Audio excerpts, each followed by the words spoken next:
अभी very good morning. आप लोगों का कमेंट्स पढ़ रहा था मैं, और मैं देख रहा था कि आप क्या क्या लिख रहे हो। साउंड अब आ रही होगी। वेरी गुड मॉर्निंग आशुतोष, अखिल, आकाश, सारिका, कृष्णा, राम, गुड्डू, कौशल, अनुज, टोनू, सपना। हाँ, thank you thank you thank you thank you thank you. चलो, आप लोगों को देख करके मेरे अंदर में एक बड़ी ताकतवर ऊर्जा का प्रवाह हो जाता है और बहुत अच्छा लग रहा है। अभी मैंने सुबह सुबह ज्योग्राफी ऑप्शनल का क्लास लिया तो मुझे थकान हो गई, मैंने एक कप कॉफ़ी पिया तो भी ऊर्जा इतनी नहीं आई। अब आप लोगों का कमेंट देख करके वरुण, ओ माय गॉड, सलोनी, नवनीत, आशीष, मन तो कर रहा है कि सब लोग के घर ही आ जाएं और आपके साथ एक कप चाय भी पी लें और ज्योग्राफी का डिस्कशन भी हो जाए, लेकिन संभव तो है नहीं। खैर, आज वो दिन है जब से आपको पढ़ाई करनी है। अब जो बातें थी, कहानियाँ थी, आपस में जो इंटरेक्शन का एक सेशन होता है, जो हमारे जो बात विचार होते हैं, उनका समय खत्म हो चुका है और अब समय आ गया है पढ़ने का, पढ़ाने का, सीखने का और कदम दर कदम आगे बढ़ने का। कल मैंने आपसे कहा था कि आपको एटलस और नोटबुक लेकर के बैठना है, तो मुझे पूरी आशा है कि आपने एटलस लिया होगा और नोटबुक आप लेकर के बैठे हुए हो। आप बिल्कुल तैयार हो मुझे सुनने के लिए, मुझे समझने के लिए। एक बार दरवाजा बंद कर लेते हैं।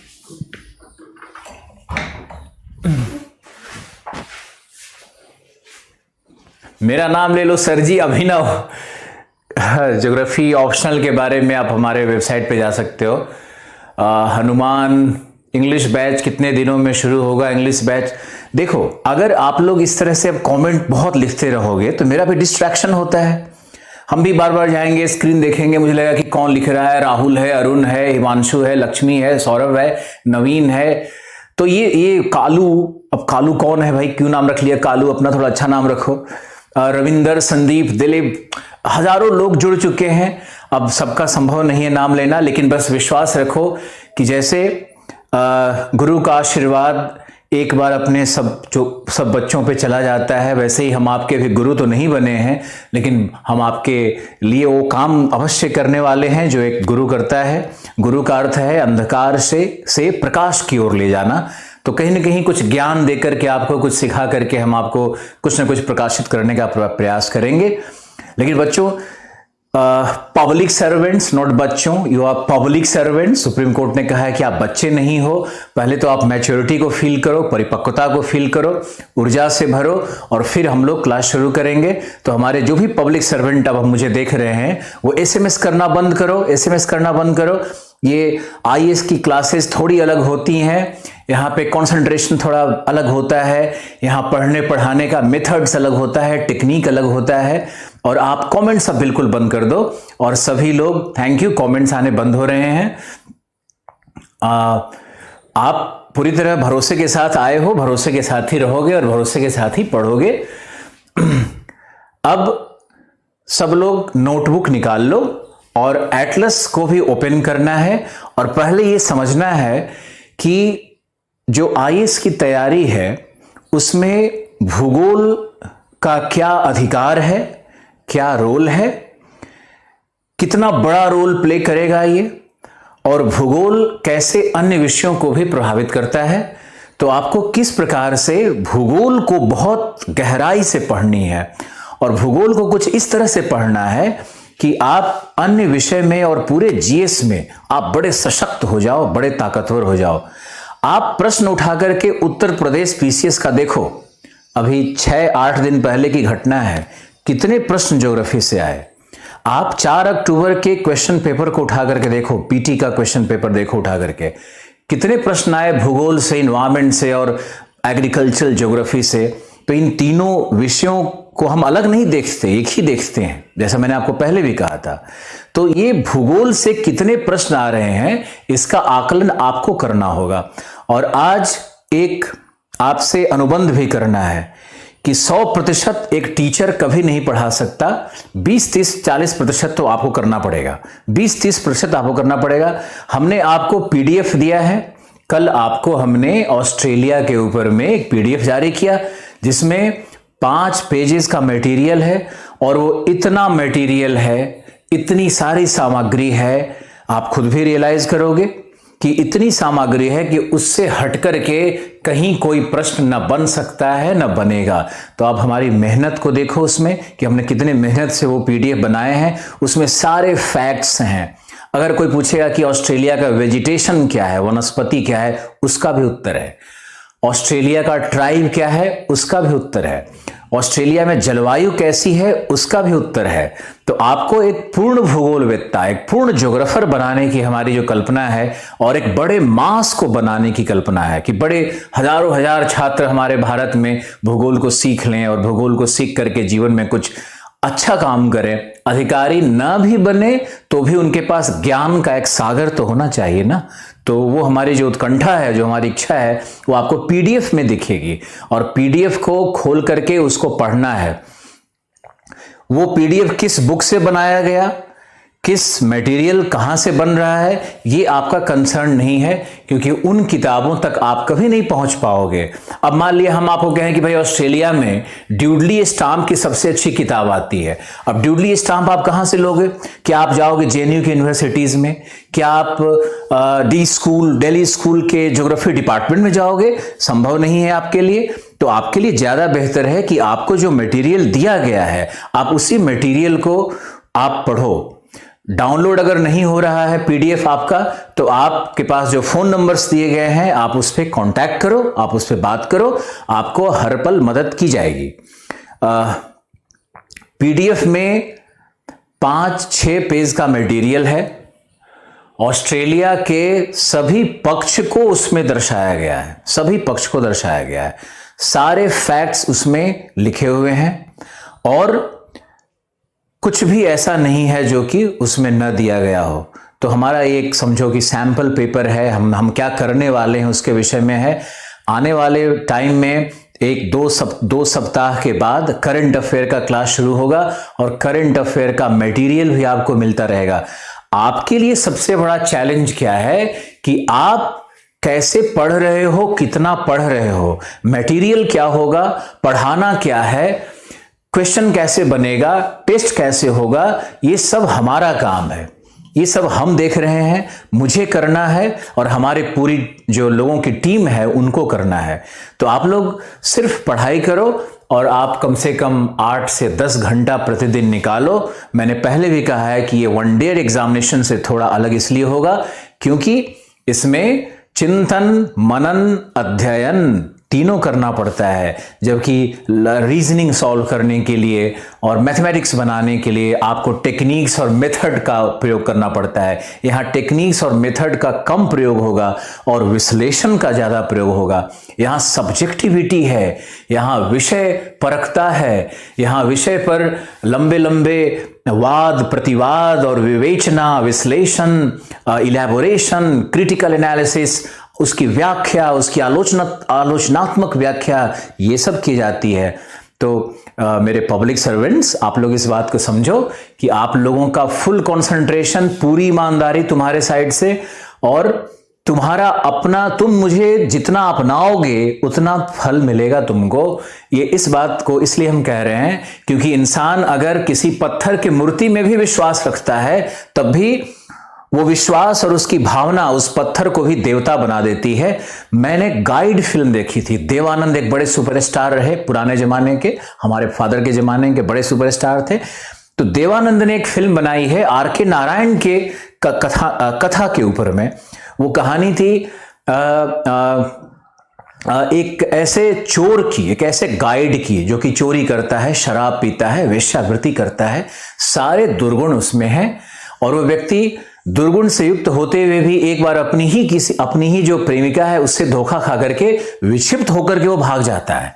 अब विक्षिप्त होकर के जब वो भाग गया है तो दूर एक गांव, राजस्थान के गांव में किसी मंदिर के पास आश्रय लेता है, जहां पर वो लेटा हुआ है। और गांव वाले सोचते हैं कि ये व्यक्ति एक साधु है जो हमारे गांव में आया है और यही व्यक्ति हमारे यहाँ जो सूखे का प्रकोप है, उस सूखे के प्रकोप से हमें मुक्ति देगा। अब वो तो चोर है, वो सोया हुआ है, वो तो सोचता है कि मंदिर में क्या चोरी करके क्या खा करके मैं भाग जाऊं। लेकिन जैसे ही उसकी आंखें खुलती है सुबह में, तो सारे गांव वाले भजन गा रहे हैं और उस व्यक्ति की पूजा कर रहे थे। एक चोर की पूजा की जा रही है। अब ऐसे समझो कि चोर की पूजा की जा रही है, तो चोर तो हतप्रभ है, वो सोच रहा है कि मैं कैसे भागूं यहां से, कैसे निकलूं यहां से, कैसे गांव वालों का माल मार करके ठगी करके भाग जाऊं। लेकिन गांव वाले जब कीर्तन गाते हैं और उसकी पूजा करने लगते हैं, तो उसके आंख से, उसके अंदर में जो एक व्यक्ति होता है ना, एक जो आत्मा होती है, जो परमात्मा का अंश है, उस परमात्मा के अंश में जब भावना अंदर बहती है, तो वो चोर भी रोने लगता है। और चोर रोने लगता है और भगवान की मूर्ति के आगे कहता है कि भगवान, अगर तू सचमुच में है तो इन गरीबों का, इन गांव वालों का कल्याण कर दो, क्योंकि ये मेरे में आस्था रखते हैं। ये घटना मेरे जीवन में ये फिल्म मेरे जीवन में बहुत बड़ी परिवर्तनकारी घटना सिद्ध हुई है। और मैं भी मानता हूं कि अगर आप में आस्था है, आप में भावना है, आप में अगर वो श्रद्धा है, तो सामने वाले में कमी भी होगी, तब भी वो व्यक्ति अपना सबसे बेहतर आपको देगा और आपके लिए हितकारी भी होगा। कोई प्रॉब्लम हो गया तो क्या हो गया? अच्छा, ओके। मुझे लगा शायद कोई टेक्निकल नैग है, लेकिन तो ये आप मैंने आज कुछ शुरू करने के पहले ये कहानी इसलिए आपको कही कि आप ये समझो कि अगर आप हमारे में या हमारे शिक्षकों में या संस्थाओं में अगर आप आस्था रखोगे, तो हमारे में कितनी भी कमी हो, लेकिन आप उससे सब कुछ ले जाओगे। और हम लोग तो अपना पूरा प्रयास कर ही रहे हैं कि आपको सब कुछ दें। तो शुरू करते हैं आज। देखो, भूगोल एक ऐसा विषय होगा जिसका रोल बहुत ही बड़ा है, और आईएएस बनने की प्रक्रिया में या पीसीएस अधिकारी बनने की प्रक्रिया में ये रोल कुछ इतना बड़ा है कि जिसकी कल्पना आप आज नहीं कर पाओगे। मैं आपको छोटे छोटे उदाहरणों से समझाता हूं, और विश्वास है कि आप ध्यान से सुन रहे हो मुझे। जैसे मान लो कि सारे प्रश्न आजकल कहां से आ रहे हैं, तो आईएएस में देखोगे तो करंट अफेयर से बहुत सारे प्रश्न आते हैं। और करंट अफेयर में मूलतः क्या रहता है? पर्यावरण या भू राजनीति। तो भूगोल वहां आपकी बड़ी मदद करेगा। कोई भी व्यक्ति अंतर्राष्ट्रीय संबंध को पढ़ना चाहता है, तो अंतर्राष्ट्रीय संबंध में आप क्या पढ़ते हो? अंतर्राष्ट्रीय संबंध किस पे आधारित होते हैं? सब कुछ जो भी विश्व में हो रहा है वो तो संसाधनों के ऊपर ही है ना, व्यापार के ऊपर ही है ना। तो अंतर्राष्ट्रीय संबंध जो बनते हैं या बिगड़ते हैं, उसका मूल कारण होता है संसाधन और व्यापार। तो संसाधन और व्यापार और जो कम्युनिकेशन होता है, परिवहन होता है, ट्रांसपोर्टेशन होता है, इन सबों का व्यापक अध्ययन करना और देशों की, राष्ट्रों की अवस्थितियों को समझना, ये बहुत इंपॉर्टेंट विषय होता है। जैसे एक उदाहरण तुमको समझाते हैं। मुझे पता है कि आप सब बहुत बेसिक लेवल पे हो, लेकिन फिर भी सुनो। आपने इजराइल का नाम सुना है? आपने सुना होगा। आपने सुना होगा कि इजराइल और फिलिस्तीनियों के बीच जंग जारी रहती है और बड़े खूनी हिंसा का वो भाग है। आपने सुना होगा कि अरब वॉर, अरब में कई युद्ध पोस्ट वर्ल्ड वॉर 2 के बाद भी, यानी जो विश्व युद्ध, द्वितीय विश्व युद्ध हुआ, उसके बाद भी जो भी युद्ध हुए हैं वो मोस्टली कहां हुए? या तो साउथ एशिया में हुए, दक्षिण एशिया में हुए, या वेस्ट एशिया में हुए, या कोरिया में हुए। तो ये जो सारे विश्व युद्ध हो रहे हैं, विश्व युद्ध के बाद जो युद्ध हो रहे हैं, ये कहां हो रहे हैं और किन कारणों से हो रहे हैं? कारणों का आप अगर अंदर में जाओगे तो आप देखोगे कि ये कारण क्या है? मूलतः ज्योग्राफिकल हैं। आईआर का आधार, अंतर्राष्ट्रीय संबंधों का आधार क्या है? ज्योग्राफी ही होता है। तो मान लो इजराइल की ही हम बात कर रहे थे, तो इजराइल में आप देखो तो इजराइल में गाजा स्ट्रिप क्या है? शायद आपने नाम न सुना हो। गाजा स्ट्रिप क्या है? जॉर्डन रिवर क्या है? गोलान हाइट्स क्या है? वेस्ट बैंक क्या है? जब तक आप इजराइल के इस पूरे कॉन्फ़िगरेशन को नहीं समझोगे, तब तक आप कैसे कर पाओगे? भूमध्य सागर, मान लिया कि ये भूमध्य सागर है, ये तुम्हारा इस तरह से भूमध्य सागर है और यहां पर ये इजराइल बना हुआ है, ये मान लो इजराइल है। अभी हमने पढ़ाना शुरू नहीं किया है, अभी हम व्याख्या कर रहे हैं। आप लोगों को बहुत धैर्य रखना होगा, धीरे धीरे करके क्लासेस जमेंगी, बढ़ेंगी आगे। अभी उदाहरण से समझा रहे हैं कि मान लो कि इजराइल है, तो इजराइल, ये हमने लोकेशन बना दिया इजराइल, तो इजराइल का जो उत्तरी भाग है यही गोलान हाइट्स है, ये गोलान हाइट्स है। यहां पर एक नदी है जो मैंने जेड लिख दिया, ये जॉर्डन नदी है, ये जॉर्डन नदी है। तो ये जो जॉर्डन नदी है, ये जॉर्डन नदी का जो पश्चिमी भाग है, जो डॉटेड भाग है, यही वेस्ट बैंक कहलाता है। ये वेस्ट बैंक हो गया, ये गोलान हाइट्स हो गया, और ये जो ये भाग है जो भूमध्य सागर है, यही तुम्हारा है भूमध्य सागर। भूमध्य सागर का ये भाग है, ये एक तरह का लगभग स्थलरुद्ध सागर है, लैंड लॉक्ड सी है। और ये इजराइल था हमारा, ये गोलान हाइट्स है, ये हमारा जॉर्डन रिवर है, ये हमारा वेस्ट बैंक है। अब यहीं पर ये गाजा स्ट्रिप है, ये जो हमने कलर कर दिया ये गाजा स्ट्रिप है। और यहीं पर मिस्र का एक भाग आता है जिसको कहते हैं सिनाई, ये सिनाई प्रायद्वीप है। जब तक ज्योग्राफी में आप इस तरह के लोकेशंस को नहीं देखोगे, नहीं समझोगे, तब तक ना तो आप पॉलिटिकल साइंस पढ़ने के लायक रहोगे, ना तो आप आईआर पढ़ने के लायक रहोगे, अंतर्राष्ट्रीय संबंध भी कैसे पढ़ोगे। और अगर मान लो कि भारत के कॉन्टेक्स्ट में ही हम बात करें, तो जब तक सभी राज्यों का लोकेशन, सभी पर्वत घाटियों, सभी नेशनल हाईवेज, सभी रेलवे जोन्स, सभी पोर्ट लोकेशंस, या जो हमारा कोस्टल एरियाज है, जो हमारे मेजर सिटीज हैं, इंडस्ट्रियल टाउन है, माइनिंग एरियाज है, इनका जब तक लोकेशन आपको नहीं पता होगा, तब तक ना तो आप अर्थशास्त्र पढ़ने लायक रहोगे, ना तो आप समाज पढ़ने लायक रहोगे। मान लो कि आप ट्राइब पढ़ रहे हो, आप सोसाइटी पढ़ रहे हो, तो उसमें ट्राइब पढ़ रहे हो, उसमें प्रजाति पढ़ रहे हो, उसमें धर्म पढ़ रहे हो, धार्मिक समूह पढ़ रहे हो, निर्जातीय समूह पढ़ रहे हो, इथनिक ग्रुप्स को पढ़ रहे हो, उसका भी संबंध ज्योग्राफी से कहीं ना कहीं होगा। ट्राइब कहाँ रहते हैं, जनजाति कहाँ रहते हैं, आप सोचोगे तो कहीं पठार पर, कहीं दुर्गम जगहों पे, कहीं डेजर्ट में ही ये ट्राइब रहते हैं, तो कहीं ना कहीं ज्योग्राफी से उनका संबंध है। इसलिए बहुत आवश्यक है कि हम लोग जब भी आईएएस की तैयारी शुरू करें तो ज्योग्राफी से, मैंने नहीं कहा कि ज्योग्राफी के कोर विषय में आपको जाना है, मैंने कहा कि ज्योग्राफी के कोर विषय में न जाकर के ज्योग्राफी में जो मैपिंग है, जो मानचित्र सीखने की प्रक्रिया है, जो क्षेत्रीय भूगोल होता है, जो प्रादेशिक भूगोल होता है, जो विश्व का भूगोल होता है, जो भारत के राज्यों की संरचना, राज्यों का गठन, राज्यों की भूभौतिक अवस्था, इनका जो अध्ययन होता है, इसको पहले करना चाहिए। तो हम आपके साथ अभी 12 से 15 दिनों तक मानचित्र और विश्व के क्षेत्रीय भूगोल की पूरी संरचना को आपके साथ हम डिस्कस करेंगे। मुझे आशा है कि आप बहुत ध्यान से ये 15 दिन हमारे साथ बिताओगे, और ये 15 दिन जो आप ज्योग्राफी में विश्व के विषय में जानोगे, वो आपके जीवन में परिवर्तनकारी सिद्ध होगा। और कोई भी दुनिया का कॉम्पिटिटिव एग्जाम हो, कोई भी भूगोल से, मानचित्र से, या भूगोल के जो क्षेत्रीय भूगोल होता है, जो प्रादेशिक भूगोल होता है, जो विश्व का भूगोल होता है, उससे जो भी प्रश्न पूछे जाएंगे उसका उत्तर आपको मेरे नोट से मिलना चाहिए, आपको मेरे क्लासेस से मिलनी चाहिए, आप जो पीडीएफ में डाउनलोड कर रहे हो मटेरियल, उससे आपको मिलना चाहिए।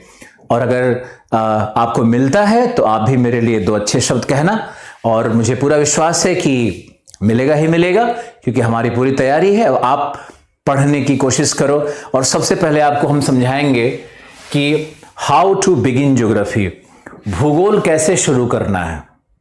आईएएस बनने की प्रक्रिया में मूलतः 6 सब्जेक्ट है ना, 6 सब्जेक्ट है आईएएस बनने की प्रक्रिया में।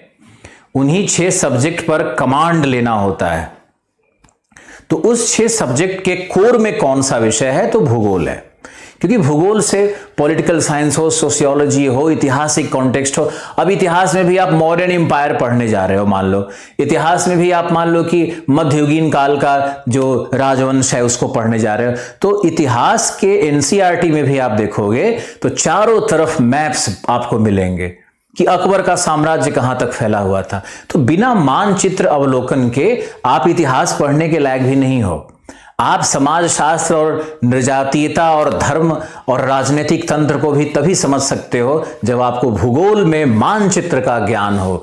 तो आपको भूगोल में मानचित्र का ज्ञान और साथ साथ भौगोलिक अवस्थितियों का ज्ञान, साथ साथ उनकी सभी पक्ष, भूगोल के जितने पक्ष हैं, जैसे मान लो कि हिमालय है तो हिमालय में भूगोल के कितने पक्ष हो सकते हैं। ध्यान से सुनना है तुमको कि भूगोल में हिमालय के कितने पक्ष हो सकते हैं। पहला कि हिमालय एक पर्वत है, तो हिमालय की भूगर्भिक संरचना कैसी है, किन चट्टानों से हिमालय बना है, कितनी ऊंचाई हिमालय की है, हिमालय में कितने दर्रे हैं, कितने ग्लेशियर्स हैं, है ना। तो ये पहले आपको पढ़ना है। कौन से पीक्स हैं, कौन से पिनाकल्स हैं, कौन सी चोटियां हैं, सब आपको पढ़ना है।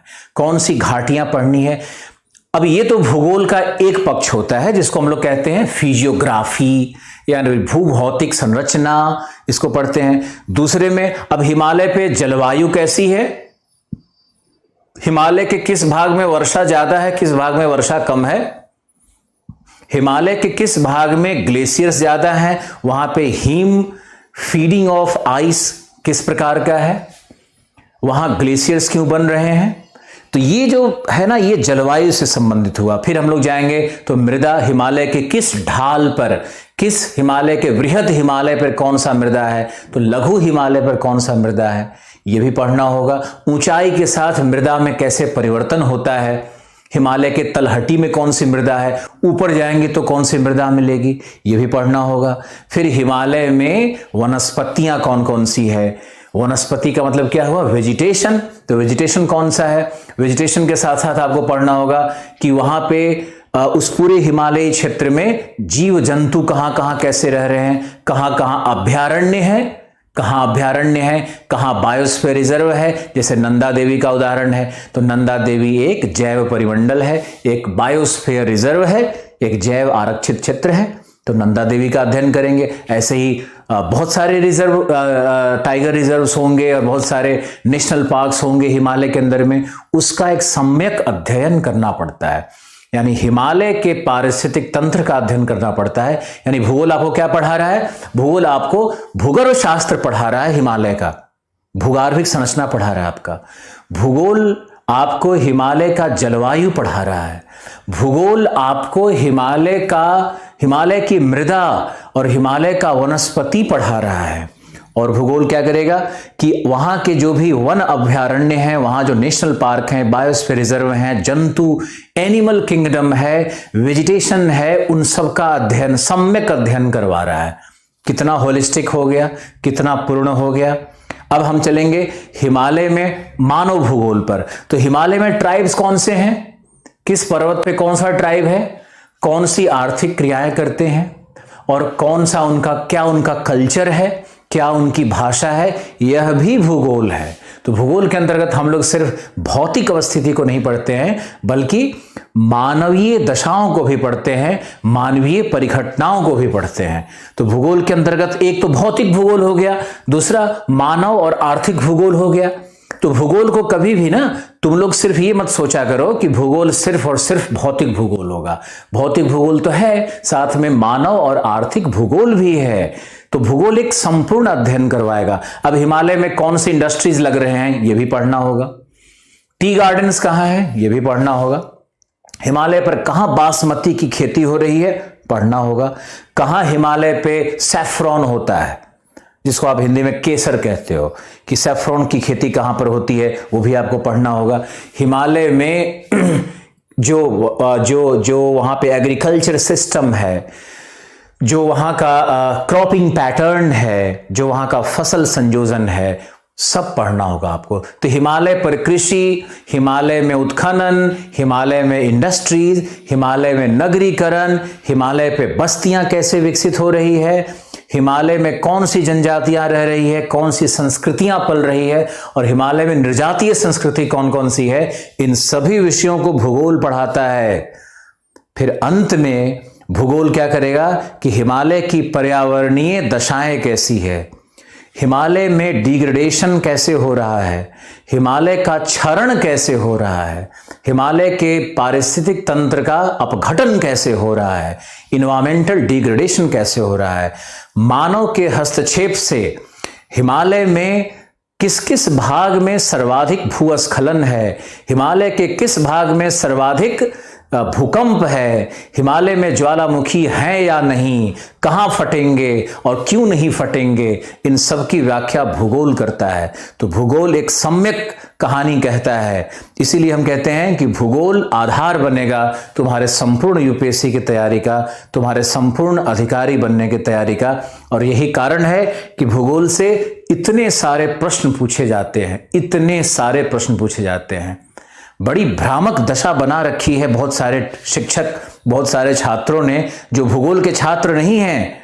वो ऐसा सोचते हैं कि भूगोल से ये प्रश्न नहीं आया तो पर्यावरण से आया, भूगोल से प्रश्न नहीं है ये तो एग्रीकल्चर से आया। अरे भाई, पर्यावरण और एग्रीकल्चर को और माइनिंग को, उत्खनन को, उद्योग को आप भूगोल से अलग कैसे कर सकते हो? जनजातियों को, नृजातियों को भूगोल के विषय से अलग कैसे कर सकते हो? आप पॉपुलेशन को, डेमोग्राफी को, जनसंख्या को कैसे अलग कर सकते हो? आप समझो इस बात को। तो भूगोल एक ऐसा विषय है जिसमें कि सब कुछ लगभग समाहित है। और भूगोल के अंतर्गत हम लोग आईएएस की जो बेसिक तैयारी होती है उसको पूर्ण करते हैं। एक उदाहरण, पब्लिक सर्वेंट्स ध्यान से सुनिए, एक उदाहरण और है आपके लिए। मान लो एक हम आईएएस का प्रश्न ले लेते हैं, ऐसे ही आज चर्चा करते हैं ना, छोटी सी। आपके पास बस कॉमन सेंस होना चाहिए। आप ये मत सोचिए कि आपको बहुत नॉलेज की आवश्यकता है। जिस व्यक्ति में कॉमन सेंस है, जिस व्यक्ति में बौद्धिक क्षमता है, ज्ञान से अधिक बौद्धिक क्षमता है, ज्ञान तो कोई भी इकट्ठा करने लगता है रट रट करके, लेकिन जब उसकी बौद्धिक क्षमता नहीं होगी, उस ज्ञान का उपयोग नहीं कर पाएगा, तो उसको फल भी नहीं मिलता है।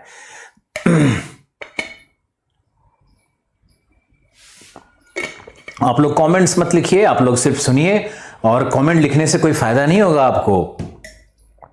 आप ध्यान से सुनिए, क्लास शुरू हो गया है और पूरी तरह आत्मसात हो जाइए आप हमारे साथ। जैसे मैंने कहा कि आईएएस में और पीसीएस में एक प्रश्न आया हुआ है। एक प्रश्न हम बिहार से लेंगे जो आईएएस में आया हुआ है। उस प्रश्न को ध्यान से सुनो, कितना साधारण प्रश्न होता है भूगोल के अंतर्गत। ये ऑप्शनल में भी आया, जीएस में भी आया और मुख्य परीक्षा में आया। यह प्रश्न क्या था कि बिहार में गरीबी है, सब लोग जानता है, भारत का पूरेस्ट स्टेट में से एक बिहार होगा। तो बिहार में जो गरीबी है उसके उन्मूलन के लिए जो फूड प्रोसेसिंग इंडस्ट्रीज हैं, जो खाद्य प्रसंस्करण उद्योग है, उनमें से कौन से उद्योगों की स्थापना बिहार में की जानी चाहिए? अब यह प्रश्न कोई कहे कि अर्थशास्त्री कर दे, कोई कहे कि तो इकोनॉमिक्स का प्रश्न है, कोई कहे कि एग्रीकल्चर का प्रश्न है, कोई कहे इंडस्ट्री का प्रश्न है, तो सब गलत। यह प्रश्न भूगोल का मूल प्रश्न है। कैसे? क्योंकि बिहार के क्लाइमेटिक कंडीशंस को जानना होगा, बिहार के सॉइल को जानना होगा, जलवायु को जानना होगा, वहां का जो क्रॉपिंग पैटर्न है, जो वहां पे जो फसल संयोजन है, जो फसल प्रतिरूप है, उसको जानना होगा। तो अगर आप इनको जानते हो, या वहां मिनरल्स कौन से मिलते हैं, तभी ना आप उद्योग की बात करोगे। खाद्य प्रसंस्करण उद्योग की जहां तक हम बात करेंगे तो उसमें देखो शुगर केन हो सकता है, तो उसमें फ्रूट एंड पल्प इंडस्ट्रीज हो सकता है, उसमें ऑयल सीड इंडस्ट्री हो सकता है, उसमें जैसे बिहार में मूंगफली है, बिहार में बहुत सारा फ्रूट्स का गार्डन है, वहाँ पे ये केचप इंडस्ट्री और ये जो सिरप इंडस्ट्री और मेडिसिन का इंडस्ट्री और मखाना का इंडस्ट्री, वहाँ पे कितने सारे इंडस्ट्री हो सकते हैं जो पूरे भारत को सप्लाई कर सकते हैं। लेकिन वहां पर क्या है, बाढ़ की विभीषिका है, तो सूखा कहीं कहीं पड़ता है, तो नगरों का विकास नहीं है, तो इस कारण से वहां से प्रवसन भी बहुत होता है। तो ये जो संपूर्ण व्याख्या होती है प्रश्न की आईएएस में, इसमें कहीं न कहीं भूगोल का बड़ा दम लगता है।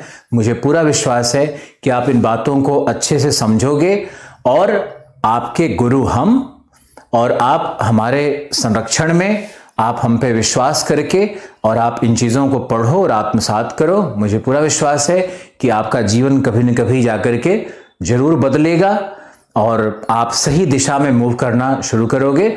सभी विषय बराबर और सभी विषय महान होते हैं, लेकिन एक ऐसा विषय जरूर है जो कि सभी विषयों को अपने अंदर में अंतर्निहित करता है। ज्योग्राफी का मतलब है jack of all, master of none. Jack of all का मतलब क्या हुआ? मास्टर ऑफ नन का मतलब क्या हुआ? कि एक भूगोलवेत्ता हर विषय का विशेषज्ञ नहीं होता। हम समाज शास्त्र के विशेषज्ञ नहीं है, लेकिन समाज शास्त्र के जैक तो जरूर है।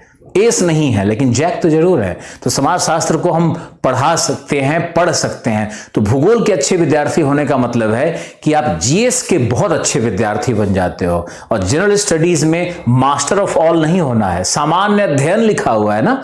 तो सामान्य अध्ययन का मतलब होता है आपको एक जनरल स्टडी करना है, आपको एक सामान्य स्टडी करना है। अगर वो सामान्य स्टडी आप करोगे तो आप भूगोल के आश्रय में आओ। इसीलिए हमने जो पूरी कार्य योजना बनाई है, थैंक यू लिखा किसी ने कि आप पे पूरा विश्वास है। इतनी आस्था और विश्वास दिखाओगे तो हमें भी ऊर्जा आएगी और हम भी बहुत अच्छा करेंगे। और हमारे जितने लोग हैं पूरी टीम में, सब बहुत एनर्जी से भरे हुए हैं, क्योंकि हम भी सब में एनर्जी भरते हैं, उनसे एनर्जी लेते भी हैं।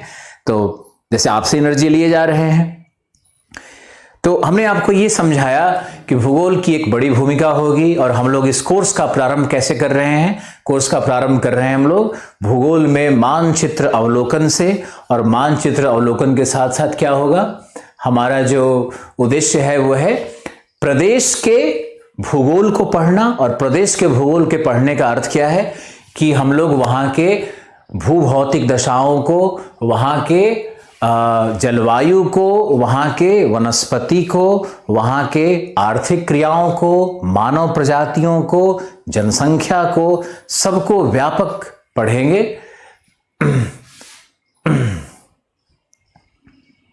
तो अभी आप लोग जो है ना, इंग्लिश का बैच कब शुरू होगा और क्या कैसे होगा, इसके विषय में आप प्लीज बंद कर दो लिखना। मुझे लगता है कि शायद आज भी कोई ओपन क्लास है जो इस तरह से बाहरी लोग शायद लिख रहे हैं। मैं आप लोगों के कमेंट्स पढ़ रहा हूं। इससे क्रैक करने के लास्ट स्टेज में हूं, मेरा टारगेट है आईएएस बनना। बहुत अच्छा है। अरे जिंदगी एक बार मिली है। अब जिंदगी एक बार मिली है और आपको ये अपॉर्चुनिटी मिल रहा है कि दिल्ली में बैठे बैठे हम लोग जो इतने दिन से यहाँ क्या नहीं कर रहे थे, वो आपके साथ सीधे सीधे रूबरू हो गए, आपसे सीधे सीधे जुड़ गए।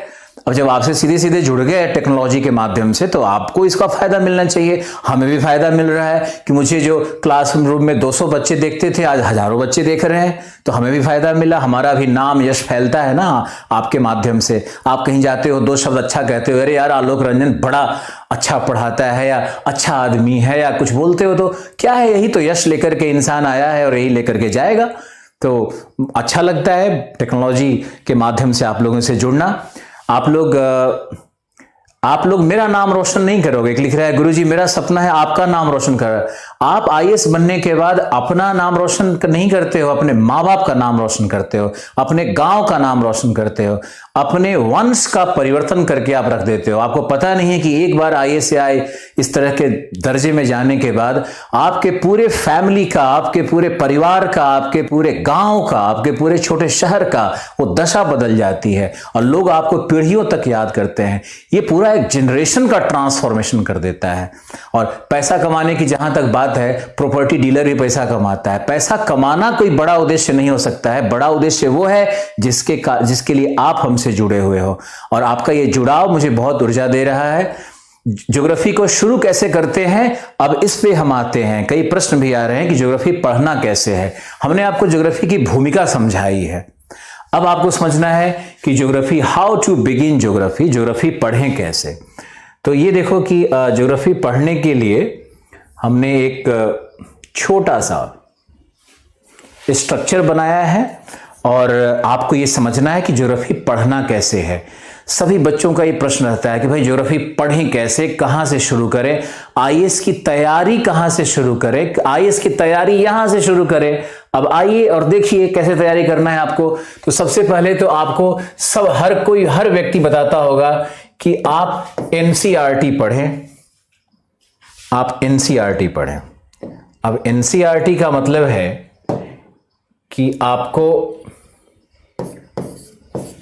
एनसीईआरटी का एक कॉम्बिनेशन पढ़ना है।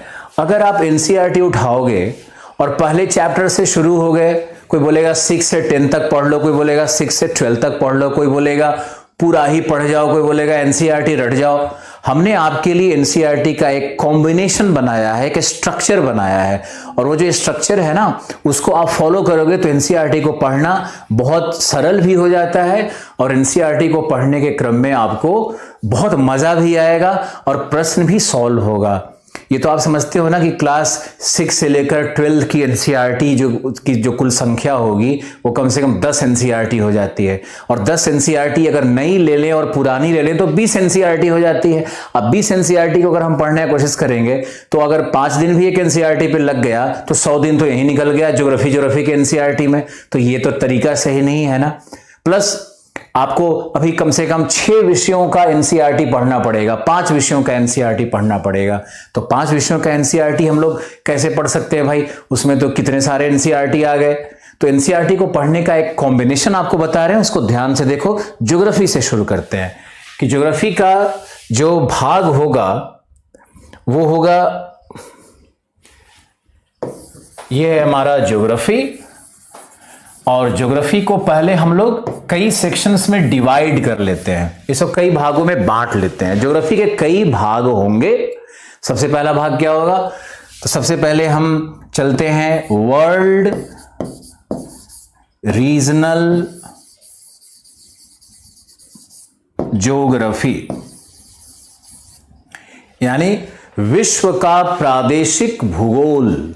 विश्व का प्रादेशिक भूगोल, और विश्व का प्रादेशिक भूगोल है तो इसी में हम लोग विश्व मानचित्र,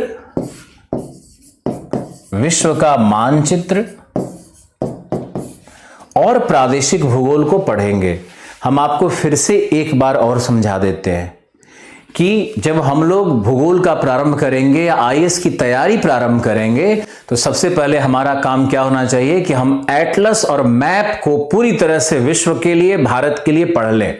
और जैसे ही अगर आप विश्व के मैप को पढ़ लेते हो, चारों तरफ अच्छे से कर लेते हो, आप तैयार हो। तो हमारा जो 15 दिन अभी निकलने वाला है ये विश्व के मानचित्र को पढ़ने में और विश्व के प्रादेशिक भूगोल को पढ़ने में। प्रादेशिक भूगोल का अर्थ क्या था? इसका अर्थ था कि आप भूभौतिक प्रदेश को, पहाड़ पर्वत को पढ़ना है, नदी नाले को पढ़ना है, ये तो पढ़ना है भूभौतिक में। उसके बाद आपको पढ़ना है जलवायु, इसके बाद आपको पढ़ना है वनस्पति मृदा, इसके बाद आपको पढ़ना है वहां के मानव की आर्थिक क्रियाएं, सब पढ़ना है। मानव की राजनीतिक क्रियाएं, सब पढ़ना है आपको। पर्यावरणीय संकट कौन से हैं? मान लो हम ऑस्ट्रेलिया की बात करते हैं तो ऑस्ट्रेलिया में जो जंगल हैं, अभी जंगल का नाम हम मैलियस स्क्रब नहीं लेंगे, आप घबरा जाओगे।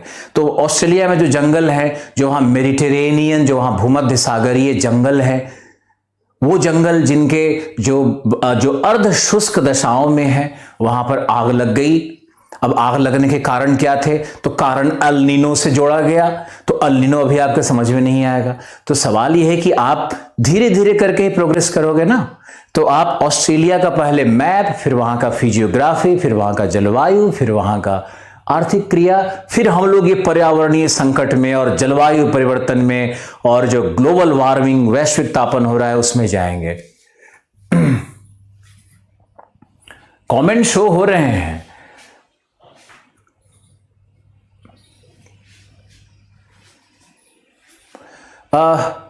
कमेंट आपके शो हो रहे हैं, आप घबराओ मत। लेकिन अगर आपके कमेंट्स को हम पढ़ेंगे तो फिर आपको क्या पढ़ाएंगे, आप ये बताओ।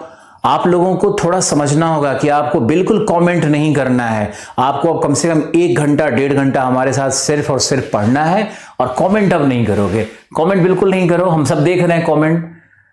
हम कहां छुपे थे? हम यहीं छुपे थे, इसी दुनिया में थे। आप छुपे थे हमसे। चलो, तो वर्ल्ड रीजनल ज्योग्राफी और विश्व का मानचित्र ये हमारा पहला उद्देश्य होगा। अब इसको पढ़ना कैसे है और इसमें कौन सी एनसीईआरटी पढ़ी जानी चाहिए उसको देखते हैं। तो हम लोग इसमें कहां से शुरू करेंगे? Old NCERT. Old NCERT, old NCERT का मतलब है जो एनसीईआरटी 2000 में पब्लिश हुई, या 2005 में, 2000 से लेकर 2005 तक जो एनसीईआरटी चलती रही है, इसको हम लोग कहते हैं ओल्ड एनसीईआरटी। तो ओल्ड एनसीईआरटी में हम लोग क्लास 6, क्लास 7 और क्लास 8, ये 3 एनसीईआरटी का कॉम्बिनेशन बनेगा। और जब आप ये पढ़ लोगे तो इसके बाद हम लोग क्या करेंगे कि न्यू एनसीईआरटी एक उठाएंगे और ये एनसीईआरटी होगा क्लास 12 पार्ट 1। ध्यान से देखो इसको और ध्यान से देख करके याद करो और नोट करो आप कि आपको कैसे पढ़ना है। तो सबसे पहले आपको ओल्ड एनसीईआरटी पढ़ना है 6, 7, 8, क्योंकि इसमें हमारे वर्ल्ड रीजन्स का, हमारे कॉन्टिनेंट्स का, महाद्वीपों का बहुत ही सुंदर वर्णन किया गया है और बहुत अच्छे मानचित्र भी बने हुए हैं। तो ये मानचित्र और ये सब देख करके आपको पढ़ना शुरू करना है। तो ओल्ड एनसीईआरटी जैसे क्लास 6 की बात करते हैं तो क्लास 6 एनसीईआरटी में आप देखोगे तो कहां से शुरू हो रहा है? ये शुरू हो रहा है कि अक्षांश क्या है, देशांतर क्या है, ग्लोब क्या है, और चैप्टर्स में आप आगे बढ़ोगे तो छोटी छोटी भौतिक भूगोल की छोटी छोटी अवधारणाएं, मैप क्या है, ऐसे ऐसे सरल शब्द मिलेंगे बच्चों वाले, आपको सीखना है वहां से। फिर आप आगे जाओगे तो मिलेगा अफ्रीका एज ए कॉन्टिनेंट। तो अफ्रीका को डार्क कॉन्टिनेंट क्यों कहते हैं, अफ्रीका की औसत ऊंचाई क्या है, अफ्रीका में कौन कौन से पर्वत हैं, अफ्रीका में कौन सी नदियां बह रही है। बड़ा ही सिंपल और बहुत ही मनोरंजक एनसीईआरटी है पुरानी वाली। आगे बढ़ोगे तो फिर आपको मिलेगा ऑस्ट्रेलिया, फिर मिलेगा एंटार्क्टिका। एंटार्क्टिका को व्हाइट कॉन्टिनेंट क्यों कहते हैं, एंटार्क्टिका को कॉन्टिनेंट ऑफ साइंस क्यों कहते हैं, ऑस्ट्रेलिया बड़ा है या ग्रीनलैंड, मैप में क्या दिखता है कि ग्रीनलैंड बड़ा है ऑस्ट्रेलिया छोटा है, इसका रहस्य क्या है, लेकिन ऑस्ट्रेलिया वास्तव में ग्रीनलैंड से कई गुना बड़ा है। तो ये सारा चीज एनसीईआरटी में है, इसमें किसी शिक्षक की कोई बड़ी भूमिका नहीं होगी, हम तो उससे हायर लेवल आपको ले जाएंगे, उसके आगे आपको बढ़ाना है। एनसीईआरटी को भी पढ़ाएंगे, बेसिक भी पढ़ाएंगे, बिल्कुल आधारभूत चीजों को पढ़ाएंगे, लेकिन फिर आपको ऊपर ले जाना होगा ना, आपको लिफ्ट करना होगा। आप भी अपने आप को लिफ्ट करोगे, मुझे भी करना होगा, आपको लिफ्ट करना होगा। अब जो ये हमने कॉम्बिनेशन आपको बताया कि वर्ल्ड रीजनल ज्योग्राफी विश्व मानचित्र के साथ पढ़ना है, इसमें आपको 4 एनसीईआरटी पढ़ना है। नई एनसीईआरटी है ये, क्लास 12 पार्ट 1 नई एनसीईआरटी है। इसको कहते हैं मानव एवं आर्थिक भूगोल। तो मानव एवं आर्थिक भूगोल वाली एनसीईआरटी को उठाओ और ये 3 एनसीईआरटी को उठाओ। ये 4 एनसीईआरटी का एक कॉम्बो है। कैसे मैकडॉनल्ड में एक कॉम्बो मिलता है कि आपके बर्गर के साथ थोड़ा सा चिप्स मिल गया, थोड़ा सा फिंगर चिप्स मिल गया, थोड़ा सा एक ड्रिंक्स का बोतल रख दिया सामने, तो एक कॉम्बो बन गया आपका। तो कॉम्बो में मजा आता है ना, वैसे ही है ये कॉम्बो है, ये मजा आएगा आपको। अब इसमें एक एटलस की भी आपको जरूरत पड़ेगी। वो एटलस क्या होगा? वो एटलस होना चाहिए आपके पास टीटी के एटलस आप ले सकते हो, और आपके पास चांद एटलस हो या कोई भी एटलस हो, आप उसको भूल जाओ। और अगर टीटी के एटलस नहीं मिल रहा है तो आप ऑक्सफोर्ड ले लो, ऑक्सफोर्ड स्टूडेंट एटलस आप ले सकते हो। एक ही एटलस लो, ऑक्सफोर्ड स्टूडेंट एटलस ले लो या टीटी के एटलस ले लो। वैसे तो हायर लेवल पे जाने के बाद ब्लैक स्वान एटलस ज़्यादा हम लोग प्रेफर करते हैं ऑप्शनल वाले बच्चों के लिए। ब्लैक स्वान एटलस या फिर ऑक्सफोर्ड स्कूल एटलस, इस तरह के एटलस का प्रयोग किया जाता है। नाटमो एटलस, इसका प्रयोग किया जाता है। लेकिन आप जीएस के बच्चों को जो बिगिनर्स हो, आपको ऑक्सफोर्ड स्टूडेंट एटलस लेना है। तो एक एटलस और 4 एनसीईआरटी, आपकी कहानी शुरू, आपका जर्नी शुरू हो गया। आपकी जर्नी जब शुरू हो जाएगी तो आप फिर आगे धीरे धीरे बढ़ोगे। तो ज्योग्राफी का पहला भाग हमने आपको क्या बताया, यह है वर्ल्ड रीजनल ज्योग्राफी।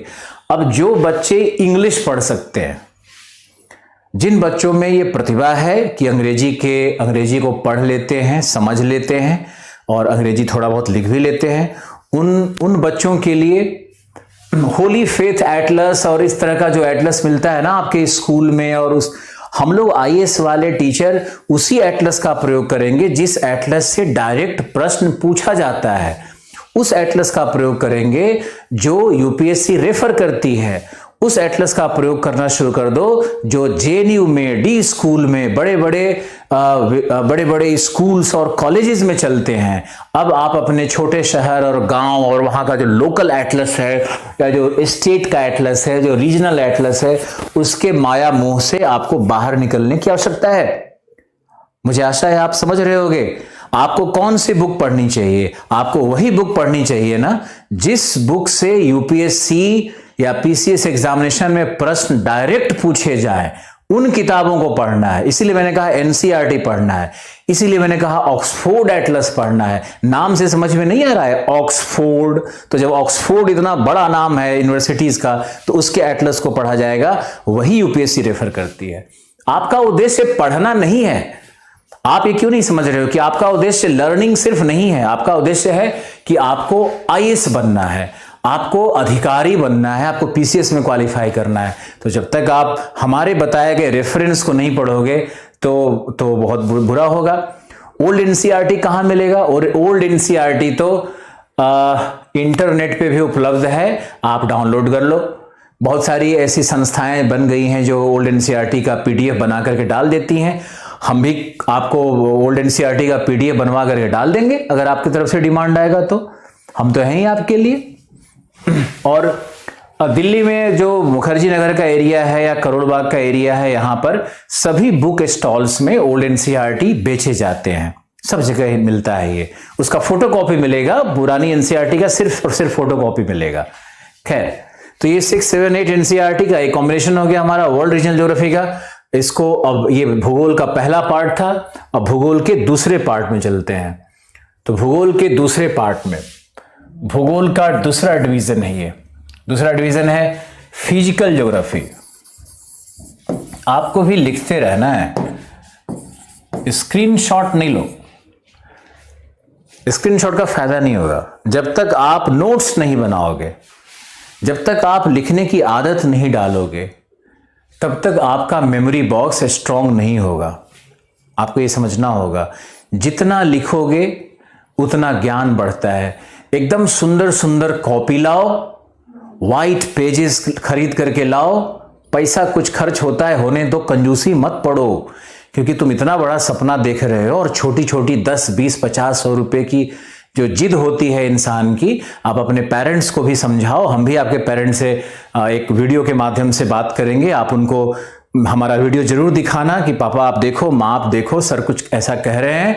क्योंकि पेरेंट्स का बड़ा रोल होता है हमारे बड़े सक्सेस के पीछे। हम भी तो एक छोटे से जगह में पैदा लिए, तो हमारे माता पिता ने सपना देखा कि हमारा बेटा बड़ा आदमी बनेगा। मुझे दिल्ली भेज दिया पढ़ने के लिए और जमीन तक बेच करके पढ़ाया गया। तो आज देखो कि उसका फल कितना बड़ा मिलता है। तो इसी तरह से हम पेरेंट्स से भी हम बात करेंगे, उनको भी हम प्रेरित करेंगे। उनको जमीन बेचने नहीं कहेंगे भाई, उनको बस एक होता है ना कि एक उदारता पूर्वक, जहां पे आप 10 रुपया खर्च कर रहे हो, वहां पर 1 रुपया एक्स्ट्रा खर्च करने से शायद गुणवत्ता में विकास हो जाए। तो इसलिए हम कह रहे हैं कि आप बहुत सुंदर सुंदर पेजेस और कॉपी और नोटबुक बनाने की तैयारी करो। और वो जब आप तैयार करोगे तो आपको ही पढ़ने में सहूलियत होगी, आपको ही पढ़ने में बहुत मजा आएगा।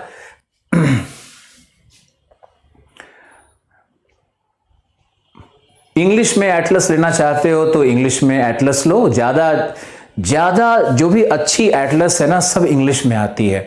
और एक बड़ा दुर्भाग्य है इस देश का कि इंग्लिश में अगर हम किताबों को खरीदते हैं तो उसमें ज़्यादा ऑथेंटिसिटी है, उसकी प्रामाणिकता ज़्यादा है।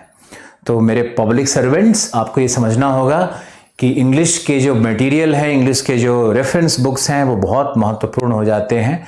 और हम आपको कह भी रहे थे कि वर्ल्ड रीजनल ज्योग्राफी में जो व्यक्ति इंग्लिश पढ़ सकते हो, अंग्रेजी पढ़ सकते हो, तो उन व्यक्ति के लिए था कि जैसे यहाँ देखो, मैंने बताया ना कि वर्ल्ड रीजनल ज्योग्राफी में आपको मैंने एनसीईआरटी और ऑक्सफोर्ड का एक कॉम्बिनेशन बताया। अब जो लोग इंग्लिश पढ़ सकते हो वो इसी में एक किताब और ऐड कर सकते हो। हम कहाँ लिखें? यहां लिख देते हैं, ये जीसी लियोंग इसका पार्ट 2, जीसी लियोंग का पार्ट 2। यहां ध्यान से देखो और इसको नोट डाउन कर लो कि ये GC Leong LEONG Leong part 2। GC Leong की एक पतली सी किताब आती है, बहुत ही पतली किताब है। इसका टाइटल है सर्टिफिकेट टू ज्योग्राफी, यानी अगर इस किताब को आप पढ़ते हो तो आप you become a certified geographer.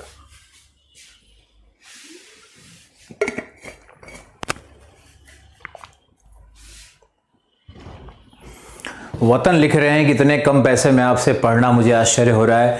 आप आश्चर्य मत करो, आप पढ़ो, ये सच है और आप बिल्कुल मेरे सामने हो और आप मुझे सुन भी रहे हो, तो ये एक सच है कि आप हमसे पढ़ रहे हो।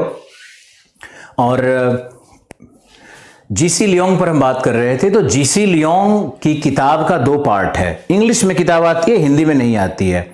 अब हिंदी वाले बच्चे घबराओ मत, क्या ऐसा नहीं हो सकता कि आप न्यूज़पेपर को उठाओ, अंग्रेजी वाले न्यूज़पेपर को उठाओ, हिंदू न्यूज़ को उठाओ और उसका एक आर्टिकल पढ़ो तो आपके पहले दिन कुछ समझ में नहीं आएगा।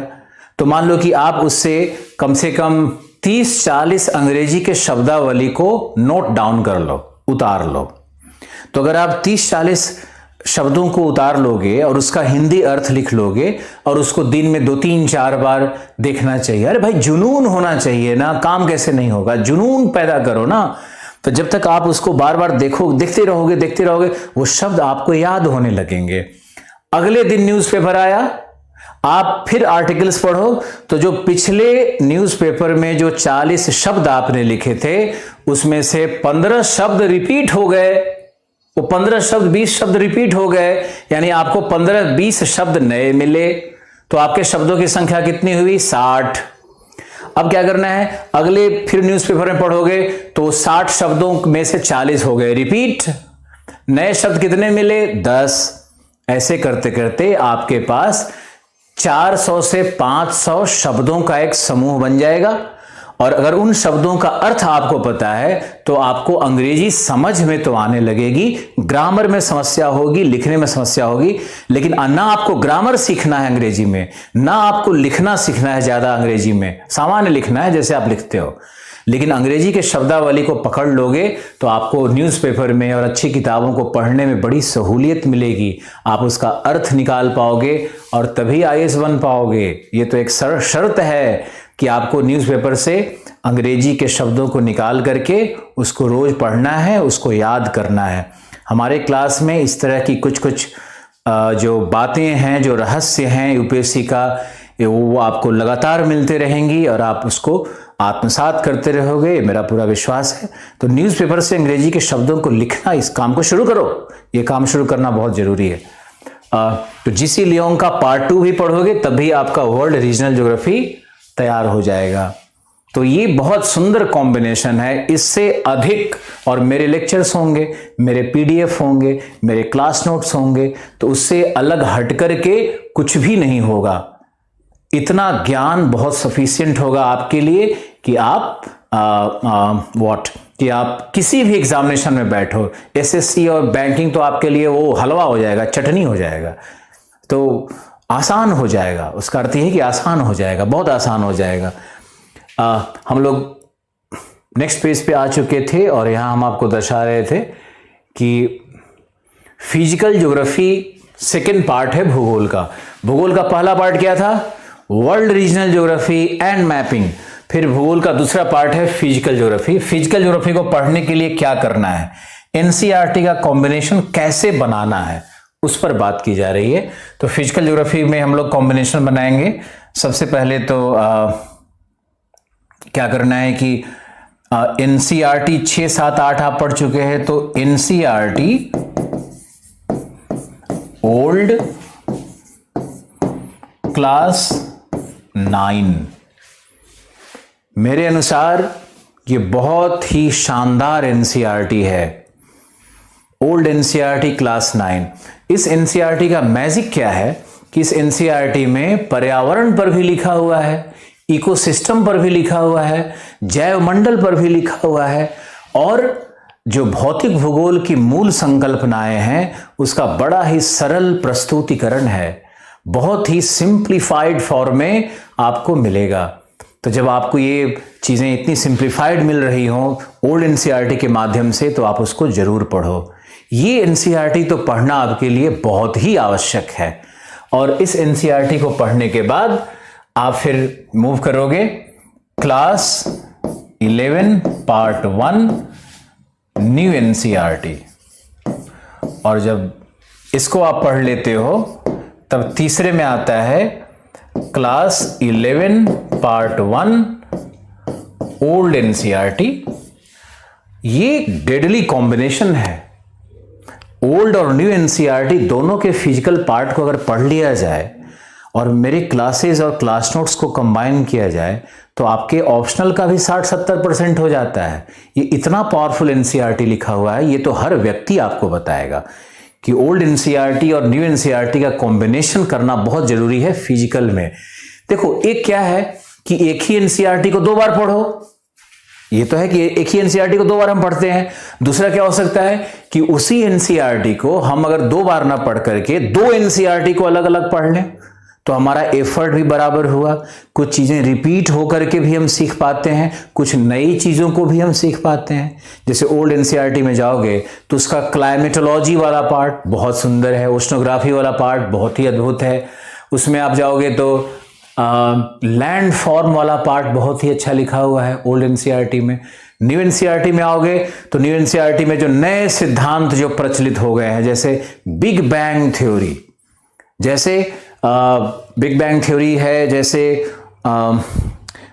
कॉन्टिनेंटल ड्रिफ्ट थ्योरी, महाद्वीपीय विस्थापन सिद्धांत, जैसे प्लेट टेक्टोनिक थ्योरी। तो इस तरह के जो नए सिद्धांत हैं ये पुरानी एनसीईआरटी में नहीं मिलते। इनको पढ़ने के लिए आपको नई एनसीईआरटी का प्रयोग करना ही होगा। इसलिए मैंने पहले क्या लिखा, नई एनसीईआरटी, फिर हमने लिखा पुरानी एनसीईआरटी। सबसे पहले आप ओल्ड 9 का एनसीईआरटी पढ़ोगे, फिर न्यू एनसीईआरटी पढ़ोगे, फिर आप ये थर्ड है 11 पार्ट 1 ओल्ड एनसीईआरटी आप पढ़ोगे। तो ये 3 एनसीईआरटी का सुंदर कॉम्बिनेशन। और जो मैंने एक बुक आपको बताई थी जी.सी. लियोंग, तो जी.सी. लियोंग की जो किताब है इसका पार्ट 1 पढ़ना है। जी.सी. लियोंग की किताब एक ही है, उसी के 2 भाग हैं। तो पहले भाग में भौतिक भूगोल है, दूसरे भाग में विश्व के प्राकृतिक प्रदेशों का वर्णन किया गया है। तो जो प्राकृतिक प्रदेश हैं वो हम लोग वर्ल्ड रीजनल ज्योग्राफी के साथ पढ़ेंगे, और इसका जो पार्ट 1 है वो भौतिक भूगोल है, वो हम लोग फिजिकल ज्योग्राफी के अंतर्गत पढ़ेंगे। तो इस तरह से कुछ कॉम्बिनेशन बनाना है। अब चलते हैं भूगोल का जो तीसरा भाग है। जो इसका तीसरा भाग है जो बहुत ही इंपॉर्टेंट है, ये है आपका Indian geography part 3, Indian geography. Indian geography की अगर हम बात करें तो ज्यादातर प्रश्न आईएएस में और पीसीएस में इंडियन ज्योग्राफी से ही पूछे जाते हैं। अब इंडियन ज्योग्राफी से जो प्रश्न पूछे जाते हैं उसका मूल कारण क्या है? क्योंकि आप इंडियन हो, आप भारतीय हो, तो अगर आप भारतीय हो तो भारत के विषय में आपकी जानकारी बहुधा होनी चाहिए, बहुत अधिक जानकारी होनी चाहिए। अब भारतीय अर्थव्यवस्था, भारतीय कृषि, भारतीय संसाधन, भारत का उद्योग, ये सब, भारत में प्रादेशिक नियोजन, भारत में बस्तियां, भारत में अधिवासीय क्षेत्र, भारत की जनसंख्या, भारत की निर्जातीयता, भारत के जनजाति, सब भूगोल के अंतर्गत आता है। तो ये एक बड़ा, भारत में पर्यावरणीय संकट, सब, भारत में प्रदूषण के उपाय, ये सारा भारत के भूगोल के अंतर्गत आता है। तो आप देखोगे कि मुख्य परीक्षा में भी हो और जो पीटी का एग्जामिनेशन होता है उसमें भी 2/3 प्रश्न, 50% से 60-65% तक प्रश्न भारत के भूगोल से ही पूछे जाते हैं। यानी विश्व के भूगोल को पढ़ने से, भौतिक भूगोल को पढ़ने से लगभग 1/3 प्रश्न सॉल्व होगा, और 50% प्रश्न जो सॉल्व होंगे वो भारत के भूगोल से होंगे। इसलिए मैंने कहा कि बहुत ही महत्वपूर्ण सेक्शन है। आप देखो कि इंडियन ज्योग्राफी में हम लोगों को शुरू कैसे करना है। तो पहले तो आपको करना है क्लास 10 ओल्ड एनसीईआरटी। हमने ओल्ड और न्यू का एक अद्भुत कॉम्बिनेशन बनाया है।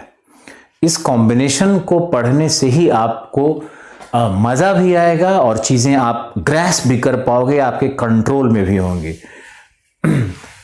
तो ये क्लास 10 ओल्ड एनसीईआरटी है। अब इसके बाद ये तो पहला है, सेकंड इंडिया में पढ़ना है class 11 part 2 new NCERT plus 12 part 1 old NCERT. और ये जो कॉम्बिनेशन है ना, ये जो कॉम्बिनेशन है, ये है भारत के भौतिक भूगोल के लिए। ये भारत के भौतिक भूगोल के लिए है। ये भारत के भौतिक भूगोल का कवरेज देगा, क्लास 11 पार्ट 2 और क्लास 12 पार्ट 1 ओल्ड। बहुत ध्यान से देखना है और बहुत ध्यान से समझना है कि कौन कौन सा एनसीईआरटी कैसे पढ़ना है, किस कॉम्बिनेशन में पढ़ना है। आपको बहुत ध्यान देने की जरूरत होगी। तो आपको ये क्लास 2 वाली बात समझ में आ रही होगी। इसके बाद हम लोग चलते हैं एनसीईआरटी का कॉम्बिनेशन नंबर 3। तो इसमें आएंगे हम लोग क्लास, ये है class 12 part 2 old plus 12 part 2 new. और ये जो दोनों एनसीईआरटी का कॉम्बिनेशन बनेगा, ये सॉल्व करेगा हमारा ह्यूमन एंड इकोनॉमिक, यानी मानव एवं आर्थिक भूगोल जो भारत का होगा उसको सॉल्व करेगा हमारा ये तीसरा क्लास 12 का दोनों एनसीईआरटी पार्ट 2। अब आपको ये समझना है कि भारत के भूगोल को हमने दो भागों में बांटा है। एक भौतिक भूगोल हो गया, एक ह्यूमन ज्योग्राफी हो गया। क्लास 10 क्या है ना कि एक सिंपल भारत का वर्णन करेगा, और इस क्लास 10 वाले में आपको फिजिकल भी मिलेगा, आपको ह्यूमन भी मिलेगा, आपको इकोनॉमिक भी मिलेगा। तो ये एक बेसिक रीडिंग है, और उस बेसिक रीडिंग के बाद आप सीधे हायर रीडिंग पे आप शिफ्ट करोगे तो भौतिक और ह्यूमन इकोनॉमिक ज्योग्राफी का कॉम्बिनेशन आपको पढ़ना होगा। ये आपका भारत का भूगोल का पूरा जो आपकी जो नीड है उसको खत्म कर देगा, प्लस मेरी क्लासेस और जो पीडीएफ में नोट्स आपको मिलने वाला है, प्लस हम लोग जो बहुत सारा टेस्ट और प्रैक्टिसेस करेंगे, उन सबको मिला करके ये काम पूरा हो जाएगा। तो आपको कोई बहुत किताब पढ़ने की आवश्यकता नहीं होगी, और एनसीईआरटी और हमारा पीडीएफ और ये सब मिलकर के आप विश्वास करो कि इससे ज़्यादा मटेरियल कहीं उपलब्ध नहीं होगा। और जो भी भारत में जो भी किताबें मिल रही है, विदेश की जितनी किताबें मिलती है, हमारे पास देखो अंबार लगा हुआ है फोटोकॉपी का किताबों का, तो ये सब निकाल करके पढ़ करके ही आपके लिए जो चीज़ें हैं उसको निकाल करके लाएंगे या लाते रहे हैं आज तक। अब हम चलते हैं भूगोल के पार्ट 4 पर। पार्ट 4 ज्योग्राफी का क्या है, तो ये है आपका इन्वायरमेंट। इसको हम लोग लिख सकते हैं बायो इन्वायरमेंटल ज्योग्राफी। इसी को लेकर के बहुत लोग बड़े कंफ्यूज रहते हैं और बोलते रहते हैं कि भाई इन्वायरमेंटल साइंस से क्वेश्चन आ रहा है, एग्रीकल्चर साइंस से क्वेश्चन आ रहा है। ये उनकी मूर्खता है। और जब आप मेरे साथ yes Basit, we do have provisions for English medium classes, and I will be coming out with my English medium batch on 25th November not 20th November, 25th November. Okay, bio environmental geography पे आप आओ। तो bio environmental geography में ये जो section है ना, ये बड़ा ही महत्वपूर्ण होते जा रहा है, और बड़ा ही ये ऐसा सेक्शन हो रहा है जहां से जो प्रश्न आ रहे हैं वो उन प्रश्नों का समाधान सामान्य किताबों में मिल ही नहीं रहा है। तो इसके लिए कुछ विशेष करने की आवश्यकता होती है, और विशेष कक्षाओं की भी आवश्यकता होती है। और मुझे लगता है कि बायो इन्वायरमेंटल ज्योग्राफी में ज्योग्राफी के टीचर के साथ साथ अगर साइंस एंड टेक्नोलॉजी का टीचर जो साइंस, जनरल साइंस का भी अच्छा नॉलेज रखता हो, उन दोनों का अगर कॉम्बिनेशन बनाया जाए तब शायद ये सबसे अच्छा होगा। और हमारा उद्देश्य ये नहीं है कि हम अपना प्रदर्शन करें आपके आगे या कोई दूसरा व्यक्ति करे। हमारा उद्देश्य है कि आपका कार्य कैसे सफल होता है तो हम और जो साइंस टेक के टीचर होंगे उन दोनों का कॉम्बिनेशन आपको मिलेगा इन्वायरमेंटल ज्योग्राफी में, ताकि मान लो ऐसा है ना, प्लांट है, मान लो वनस्पति है, तो उसका वितरण उस किस भौगोलिक दशाओं में क्या होगा, वहां जलवायु क्या होगी, वहां मृदा क्या होगी, ये तो हम पढ़ाएंगे आपको। लेकिन उस प्लांट के जेनेटिक्स पर अगर जाना होगा तो साइंस वाले जो बॉटनी के जो टीचर होते हैं, स्पेशलिस्ट होते हैं, उनको ज्ञान होता है, तो उनसे भी कुछ क्लासेस आपको दिलवानी पड़ेंगी। तो इन्वायरमेंटल ज्योग्राफी के लिए थोड़ा सा एक स्पेशलाइजेशन का आवश्यकता हो रहा है आजकल। बायोलॉजी सबसे पहले आपको क्या करना है कि आपको क्लास 9 ओल्ड एनसीईआरटी पढ़ना है। ये मैंने इस एनसीईआरटी का रेफरेंस मैंने आपको पहले भी दिया, फिजिकल ज्योग्राफी में दिया, और उसी एनसीईआरटी को दोबारा रेफर कर रहे हैं। यानी ये एनसीईआरटी तो आपका पहले से पढ़ा हुआ है ही, कोई एफर्ट नहीं लेना है। इसके बाद आपको जाना है biology class 12 new NCERT, last 6 chapters. जो लास्ट के 6 चैप्टर हैं बायोलॉजी 12th क्लास का एनसीईआरटी। वैसे चूंकि आपको जीएस भी पढ़ना है, हम तो कहेंगे कि बायोलॉजी का एनसीईआरटी जो क्लास 12 का है उसको पूरा ही पढ़ डालो। लेकिन सिर्फ अगर इन्वायरमेंट इकोलॉजी को अप्रोच करना है तो लास्ट के जो 6 चैप्टर्स हैं बहुत इंपॉर्टेंट है। चैप्टर 8 से शुरू हो रहा है, तो चैप्टर 8 के बाद जो आगे चैप्टर्स हैं वो सब आप पढ़ जाओ, बहुत इंपॉर्टेंट है। तो आपको बायोलॉजी का एनसीईआरटी पढ़ना है, ज्योग्राफी का एनसीईआरटी पढ़ना है क्लास 11 का, और इसके अलावा जो एक आता है फिजिकल इंडिया एंड इन्वायरमेंट, जो आप फिजिकल ज्योग्राफी में इंडिया वाले में पढ़ चुके हो, तो वहां भी इन्वायरमेंट आपका हो जाएगा। Physical geography of India and environment, India and environment करके है ना फिजिकल ज्योग्राफी में, न्यू एनसीईआरटी में, तो वो आप वहां पढ़ ही चुके हो। तो एक एनसीईआरटी ये हो गया, दूसरा एनसीईआरटी हो गया। तीसरा आपको क्या करना है कि इग्नो का मटेरियल आप डाउनलोड करोगे। इग्नो का मटेरियल हमारे वेबसाइट पे भी उपलब्ध होगा, और इनके कैरियर की वेबसाइट पे भी हम उपलब्ध करवाएंगे, पीडीएफ के फॉर्म में भी आपको दिया जा सकता है। तो ये इग्नो का जो मटेरियल है, ये इन्वायरमेंटल साइंस पर एक पीडीएफ इसका आता है, एक मटेरियल का एक ग्रुप आता है। इससे प्रश्न आपको आईएएस में नहीं आएंगे, बहुत कम आएंगे, लेकिन ये पढ़ने के बाद आपको एक अच्छा फील होता है कि इन्वायरमेंटल साइंस में मैंने भी कुछ नॉलेज है, कुछ एक प्राइमरी नॉलेज है।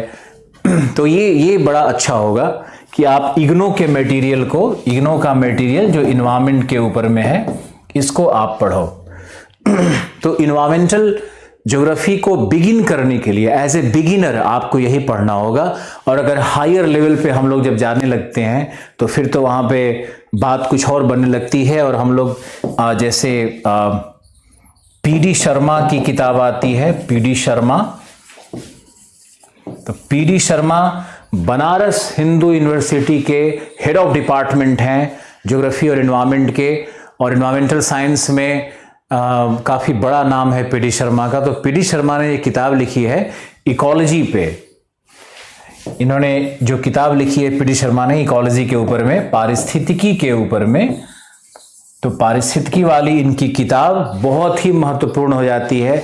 और इसमें इन्होंने जैव विविधता पर और क्लाइमेट चेंज पर, ग्लोबल वार्मिंग पर, इकोलॉजी के प्रिंसिपल्स पर, सभी जो मुख्य मुद्दे हैं, इकोसिस्टम क्या है, इकोसिस्टम का फंक्शनिंग क्या है, इकोसिस्टम का टाइप क्या होता है, इन सब के विषय में बड़ा ही वृहत विवेचना किया हुआ है। लेकिन अभी आपको पीडी शर्मा नहीं पढ़ना है और खरीदने की कोशिश भी मत करना, क्योंकि अभी ये आपके लिए घातक सिद्ध हो जाएगा। इतनी मोटी और इतनी विद्वता से भरी किताबें अभी आपको नहीं देखनी है। तो आपको ये 3 चीजों का कॉम्बिनेशन बनाना है। पहले तो इग्नो का बायोलॉजी का एनसीईआरटी लेना है, ज्योग्राफी का 2 एनसीईआरटी हो गया, एक तो 9 ओल्ड और एक इंडिया एंड एनवायरमेंट करके, क्योंकि ये दोनों एनसीईआरटी आप पहले पढ़ चुके हो फिजिकल ज्योग्राफी में, तो यहां पढ़ना बड़ा ही आसान होगा। तो ज्योग्राफी के ये 4 भाग हुए। ज्योग्राफी को इस तरह से 4 भागों में पढ़ना है आपको। मुझे आशा है कि आपको ज्योग्राफी कैसे पढ़ना है, कहाँ से शुरू करना है, कैसे पढ़ना है, इसके विषय में थोड़ा ज्ञान प्राप्त हुआ। आपका आत्मविश्वास आज बढ़ेगा, आपको एक रूपरेखा मिल रही होगी, आपको एक दिशा निर्देश मिल रहा होगा कि मुझे बढ़ना कैसे है, मुझे आगे कैसे चलना है। अब इसमें अब आपके हम कुछ प्रश्नों को लेते हैं जो कि लगातार हमारे स्क्रीन पे आ रहे हैं, उनको कुछ प्रश्नों को लेते हैं, फिर हम लोग शुरू करेंगे दूसरा सेशन, जिस सेशन में हम आपसे बात करेंगे ज्योग्राफी के ही विषय में। और आज हम लोग शुरू भी करेंगे ऑस्ट्रेलिया को पढ़ेंगे, ऑस्ट्रेलिया के विषय में, और मानचित्र भी करेंगे और मानचित्र का अवलोकन भी करेंगे। राहुल, एनसीईआरटी और इग्नो प्रोवाइड करा दो सर। मैं कोशिश करता हूं कि इग्नो का मटेरियल पीडीएफ फॉर्म में, शायद इग्नो के वेबसाइट पे चले जाओ ना, वहां पे सर्च करो, वहां पे देखो मिलेगा। एनसीईआरटी से नोट्स भी बनाना होगा, बिल्कुल बना सकते हो। और एनसीईआरटी से सारे फैक्ट्स को अगर आप लिख लो अपने नोटबुक में तो ये बहुत बड़ा काम होगा। आप याद रखो पब्लिक सर्वेंट्स लोग कि जब तक आप लिखते नहीं हो, जब तक आप नोट्स नहीं बनाते हो, तब तक वो चीज़ों को आप ग्रैस्प नहीं कर पाओगे।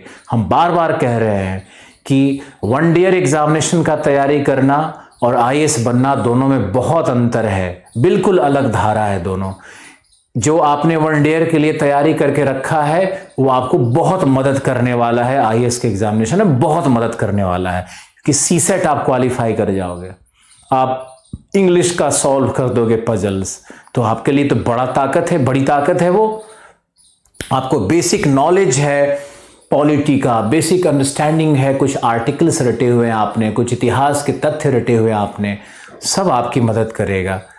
बुक को अंडरलाइन करके नोट्स बना सकते हैं सर, बिल्कुल नोट्स बनाइए, हम इसके पक्षधर हैं। हिंदू न्यूज़पेपर पढ़ना बहुत आवश्यक है, एनसीईआरटी प्रोवाइड करा दो सर। आप एक बार इंटरनेट पे चेक करो, शायद हम आपको न मिले, फिर आप मुझे रिपोर्ट करो, लेकिन खुद से प्रयास करना बहुत जरूरी है। इंग्लिश में एनसीईआरटी पढ़ो या हिंदी में पढ़ो, उससे कोई फर्क नहीं पड़ता है। शॉर्ट नोट्स जो ज्योग्राफी में बनाते हैं उसका कैसे होगा वो भी हम आपको बताएंगे कि नोट्स कैसे बनाया जाता है, लेकिन आने वाले क्लासेस में सभी सब्जेक्ट में एनसीईआरटी का क्या कॉम्बिनेशन होगा वो आपको हम आगे के क्लास में बताएंगे। अभी एक ही क्लास में सब बताने से क्या फायदा है बताओ। 15 दिन तक तुम पहले ये सब पढ़ते रहो।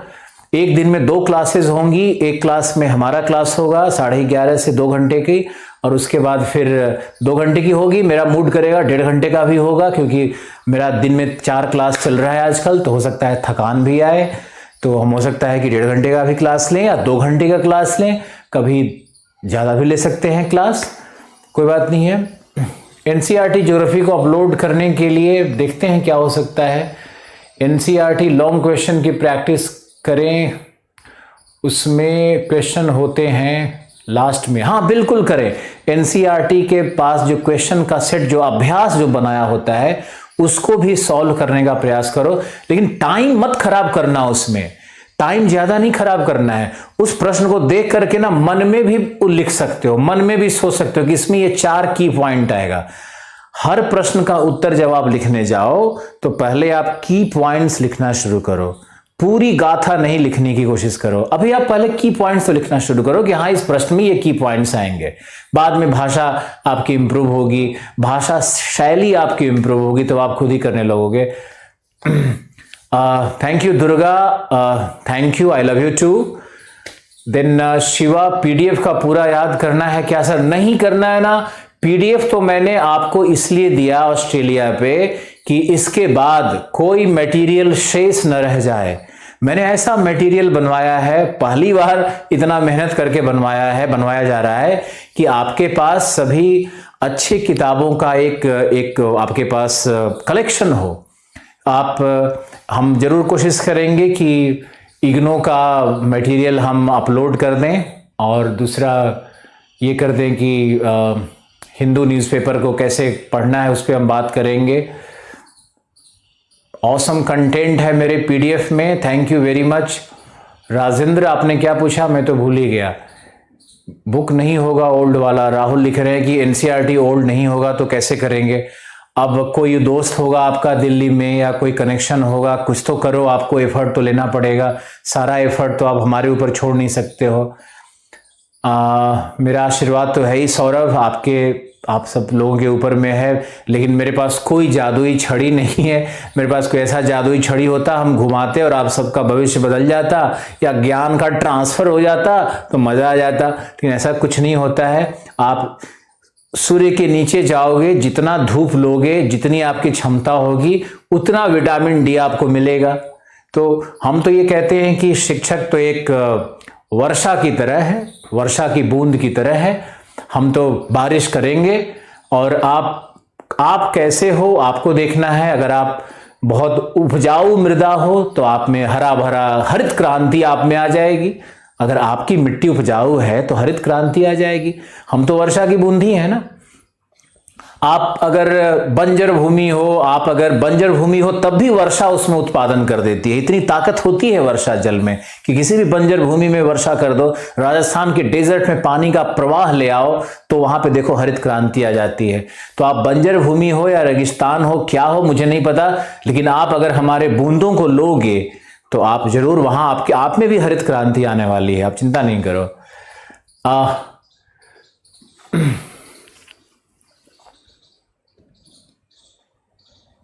बहुत सारे प्रश्न आने शुरू हो गए हैं।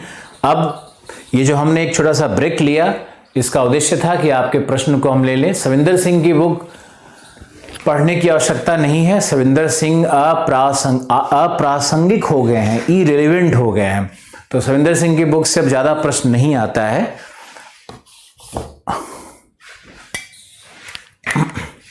अब चलते हैं अपने सेशन के दूसरे भाग में।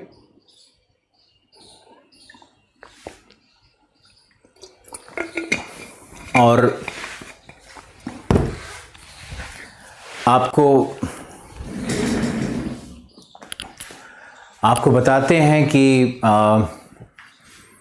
भूगोल क्या है और भूगोल के अंतर्गत क्या करना है हम लोगों को, कैसे पढ़ना है हम लोगों को,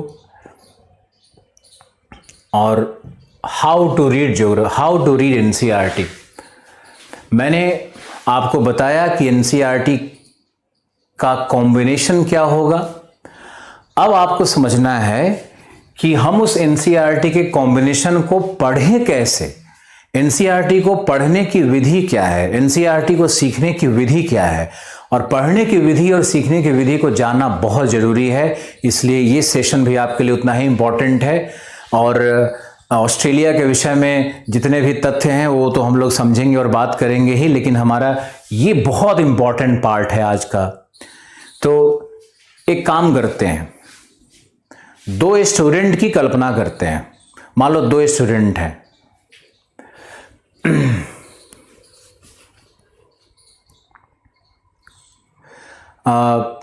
दो स्टूडेंट की कल्पना करते हैं। मेरा ध्यान कमेंट्स पे बार बार चला जा रहा है। खैर, आप सब लोग फिर से एक बार फिर से हमारे साथ फिर से कनेक्ट हो जाओ। इंसान का कंसंट्रेशन है ना, कई बार जुड़ता है, कई बार हटता है। तो हम लोग कई बार जुड़ेंगे, कई बार आपका ब्रेन हटेगा, लेकिन बार बार फिर से वापस कंसंट्रेशन को लाना होता है। तो आप वापस कंसंट्रेशन को लाओ। और ये सेशन बहुत ही इंपॉर्टेंट है क्योंकि आपको हम एनसीईआरटी पढ़ने की विधि सिखा रहे हैं। और विधि सीखने के क्रम में आपको समझना है कि मैंने कैसे एनसीईआरटी को पढ़ने कहा है। और आज से आप मुझे प्रॉमिस करोगे, आप मुझे वादा करोगे कि आज से आपकी पढ़ाई अब 8 घंटे वाली शुरू होने वाली है। और 8 घंटा पढ़ाई आप शुरू कर दोगे और आज ही ज्योग्राफी क्लास 6 एनसीईआरटी से शुरुआत कर देनी है आपको। और अगर एनसीईआरटी आपके शहर में आपके पास उपलब्ध नहीं है तो आप तुरंत प्रयास करिए कि आपको एनसीईआरटी कहीं से मिले। आप दिल्ली में कई किताब की दुकानें हैं, एक बुक शॉप है, तो बुक शॉप को आप अगर मेल करोगे तो एनसीईआरटी भेज देगा। तो इस तरह का मदद भी किया जा सकता है आपको। बुक शॉप एक मुखर्जी नगर में दुकान है, वहाँ पे आप वो कर सकते हो एनसीईआरटी के लिए, किताबों के लिए। ये आपको मैंने एग्जाम्पल दिया कि दो व्यक्ति हैं, एक व्यक्ति है ए और दूसरा व्यक्ति है बी। दो व्यक्ति हैं, एक है ए और दूसरा है बी। ये रहा तुम्हारा दूसरा व्यक्ति। दोनों चित्र में अंतर है, ये व्यक्ति और ये व्यक्ति। आज अभी इस क्षण मेरा ये दावा है कि आप देखोगे ना, अगर आप लोग जितने हजारों लोग जुड़े हुए हो हमसे, अभी ये सारे लोगों को अगर बिठा दिया जाए एक लाइन में, तो अभी का अभी दिखेगा कि कई लोगों का फेस ऐसा होता है, ये खुश रहते हैं। इनसे पूछोगे क्यों खुश हो बाबू, क्यों खुश हो बेटा, क्यों खुश हो भैया, तो कहते हैं बस मैं खुश हूं, मुझे प्रकृति ने खुश बनाया है। और दूसरा जो सब कुछ से परिपूर्ण है, देखने में भी अच्छा है, घर में भी पैसा है, सब कुछ अच्छा है, फिर भी उसका मुंह ऐसा रहता है। तो ये जो व्यक्ति है ना, जो खुश है, इसमें एनर्जी, इसमें माइटोकॉन्ड्रिया सक्रिय है। आपने इतना तो बायोलॉजी पढ़ा होगा ना। आप दो बातों को समझो, हम लोग इंसान में माइटोकॉन्ड्रिया भी है और उसी कोशिका में लाइसोसोम भी है। तो माइटोकॉन्ड्रिया जिसकी जागृत है वो तो पावर हाउस है, वो तो एनर्जी देता है, वो तो ताकत देता है। तो माइटोकॉन्ड्रिया जिसमें जागृत है वो व्यक्ति तो खुशनुमा, ताकतवर, हंसमुख इस तरह का होता है। और जिसमें लाइसोसोम एक्टिव है, यानी ब्रेन से एक्टिव होगा, ये सब कुछ ब्रेन से जैसा सोचोगे वैसे एक्टिव होगा। तो लाइसोसोम को क्या कहते हैं? आत्महत्या की थैली, सुसाइड बैग। तो आत्महत्या की थैली अगर एक्टिव है कहीं पे, तो वो व्यक्ति क्या होता है? वो व्यक्ति मुरझाया हुआ ऐसा रहता है। आप इस रहस्य को समझो। तो जो व्यक्ति जागृत है, सशक्त है, ऊर्जावान है, उस व्यक्ति में ज्यादा ज्ञान का प्रवेश होता है। जो व्यक्ति दुखी है, बेवजह दुखी है, कोई कारण नहीं, उसका कोई कारण होता ही नहीं है दुख का, लेकिन वो व्यक्ति फिर भी नाराज है, वो किसी से जेलसी, किसी से जल रहा है, किसी चीज को लेकर के उसका जो लोभ है वो सामने आया हुआ है, तो क्रोध उसको आ रहा है, तो इरिटेशन हो रहा है, तो उसको रिपल्सन हो रहा है। इस व्यक्ति में ज्ञान नहीं जाता आसानी से। ये व्यक्ति सिर्फ आलोचना करता है। इसको तुम कुछ भी कर दो, अपना कलेजा काट करके दे दो, बोलेगा टेस्टी नहीं है। तो ये उस तरह के लोगों के लिए तो खैर हमारी कक्षाएं बनी ही नहीं है, और हम तो बने ही नहीं उस लोगों के। हम तो इन लोगों के साथ हैं भाई, हम एक के साथ हैं। मुझे ऐसे लोग चाहिए, ये नहीं चाहिए मुझे। ये बिल्कुल जो लोग हैं वो बाहर चले जाओ, ज्यादा अच्छा है। और जो लोग ये हैं, मान लो किसी कारण से अच्छे व्यक्ति हैं लेकिन दुखी हैं, अच्छे व्यक्ति हैं, किसी का बुरा नहीं कर रहे हैं, लेकिन फिर भी उदास और दुखी रहते हैं, एनर्जी कम फील करते हैं। इन व्यक्तियों के लिए एक बात कहनी है, ये जो पावर है ना माइटोकॉन्ड्रिया का, ये ब्रेन से क्रिएट होगा, ये तुम्हारे सोच से क्रिएट होगा। जब तक तुम डायरेक्ट नहीं करोगे अपने सेल्स को कि बेबी, बेटा, बाबू, पावरफुल बनो, उठो, जागो, काम करो, जब तक ये नहीं करोगे तब तक होगा नहीं। तो इस व्यक्ति को क्या करना है कि इसका जो ब्रेन है ना, ये ब्रेन है, इसको सबसे पहले अपना जागृत करना है, तब ये व्यक्ति दुखी से सुखी बन जाएगा। तो आज आपको क्या करना है? सबसे पहले की जगह ये पोजीशन में आना है। और जैसे आप इस पोजीशन में आ जाओगे, खुश हो जाओगे, देखना आज से आपकी यादाश्त, आपकी मेमोरी कितनी हद तक काम करने लगेगी। आज से आप इसको प्रैक्टिस करके देखो, और सब ब्रेन का खेल है और कुछ नहीं है। खैर, दो व्यक्ति हैं, दोनों को हमने एनसीईआरटी दिया। मान लो एनसीईआरटी की ये किताब है, दोनों को दी गई। एनसीईआरटी का किताब उठाया गया, दोनों ने पढ़ना शुरू किया। एक क्या करता है कि एनसीईआरटी को पहले पढ़ा, एक चैप्टर पढ़ा, फिर दोबारा उसको पढ़ा और दोबारा उसको अंडरलाइन किया, और उसमें से जो तथ्य थे उसको निकाल करके अपने नोटबुक में लिखा। और जो नोटबुक में उसने तथ्य लिखे, उन तथ्यों को इंटरनेट पर जाकर के, साइबर स्पेस में जाकर के उन तथ्यों को और इलेबोरेट कर लिया, उसका और विस्तारीकरण कर लिया, उसके और सारे जो रिलेटेड फैक्ट्स थे, जो संबंधित फैक्ट्स थे, उन सबको लिख लिया, उन सबको नोट डाउन कर लिया। तो जब वो ये काम करने लगेगा तो ये तो एक अद्भुत चीज हो रही है कि एनसीईआरटी में जो नहीं था वो भी उसने डाल लिया। अब देखो क्या है कि पिछली बार, इस बार एनसीईआरटी से इतिहास का ही प्रश्न ले लें तो 8-9 प्रश्न आए हुए हैं जो एनसीईआरटी में शब्द लिखे हुए हैं, लेकिन एनसीईआरटी में पढ़ने से वो आईएएस के प्रश्न सॉल्व नहीं हो रहे हैं। एनसीईआरटी पढ़ने से आईएएस के वो प्रश्न सॉल्व नहीं हो रहे हैं, लेकिन एनसीईआरटी से ही लिए हुए हैं। अब इसका समाधान क्या होगा कि एनसीईआरटी में जो भी विषय हैं, जो भी टॉपिक है, जो भी शब्द हैं, जो भी नाम है, जो भी चिंतकों के नाम है, फिलोसफर्स के नाम है, बड़े लोगों के नाम है, उन सभी नामों को आप क्या करोगे, इंटरनेट पे जाकर के उसका सम्यक अध्ययन करोगे। यानी एनसीईआरटी प्लस इंटरनेट का नॉलेज दोनों को मिला करके, ज्यादा नहीं, थोड़ी थोड़ी छोटी छोटी चीजें, छोटी छोटी चीजों को इंटरनेट से लेना है। बड़े बड़े वो पन्ने नहीं लेने हैं, बस 2-4 शब्द आपको ले लेना है, मुख्य बातें लेनी है आपको। तो वहां से मुख्य बातों को लेकर के तब आप नोट्स बनाओ।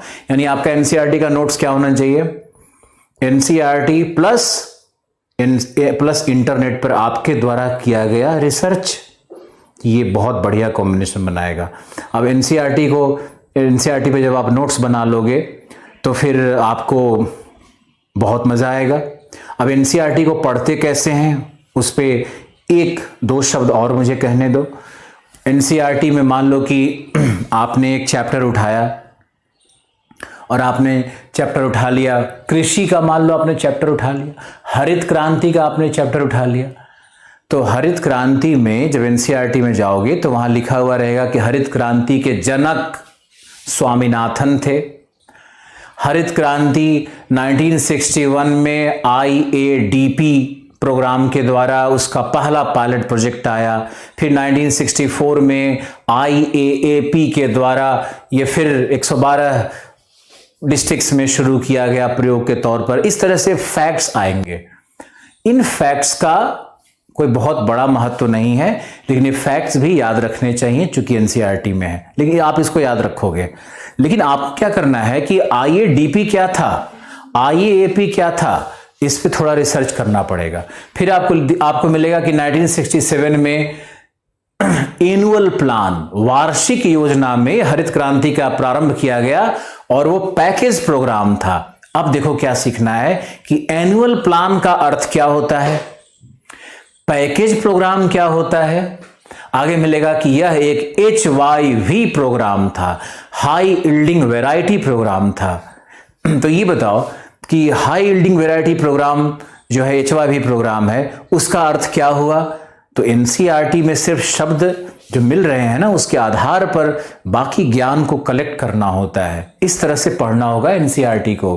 अब एनसीईआरटी पढ़ने का एक मेथड और आप बताते हैं, जो शायद मैंने कल बताया था या किसी अन्य क्लास में मैंने बताया, मुझे ध्यान नहीं है कि मैंने ज्योग्राफी ऑप्शनल में बताया या आपके जीएस क्लास में बताया, मुझे बिल्कुल ध्यान नहीं है, लेकिन फिर से आपको बताते हैं कि जब एनसीईआरटी को आप पढ़ने जाते हो तो चलो क्लास 6 एनसीईआरटी की बात कर लेते हैं। क्लास 6 एनसीईआरटी में अफ्रीका का एग्जाम्पल ले लेते हैं। एनसीईआरटी में लिखा होगा कि अफ्रीका की औसत ऊंचाई 880 मीटर है, वैसे ही बोल दिया, 880 मीटर औसत ऊंचाई है। यह एक पठार है। पठार का जो किनारा का भाग होता है ये कगार नुमा है, ढाल नुमा है। तो ढाल नुमा होने के कारण अफ्रीका के चारों तरफ प्राकृतिक बंदरगाह नहीं बन पाते हैं। क्यों? क्योंकि अफ्रीका एक पठार है और पठार का किनारा ढाल नुमा होता है।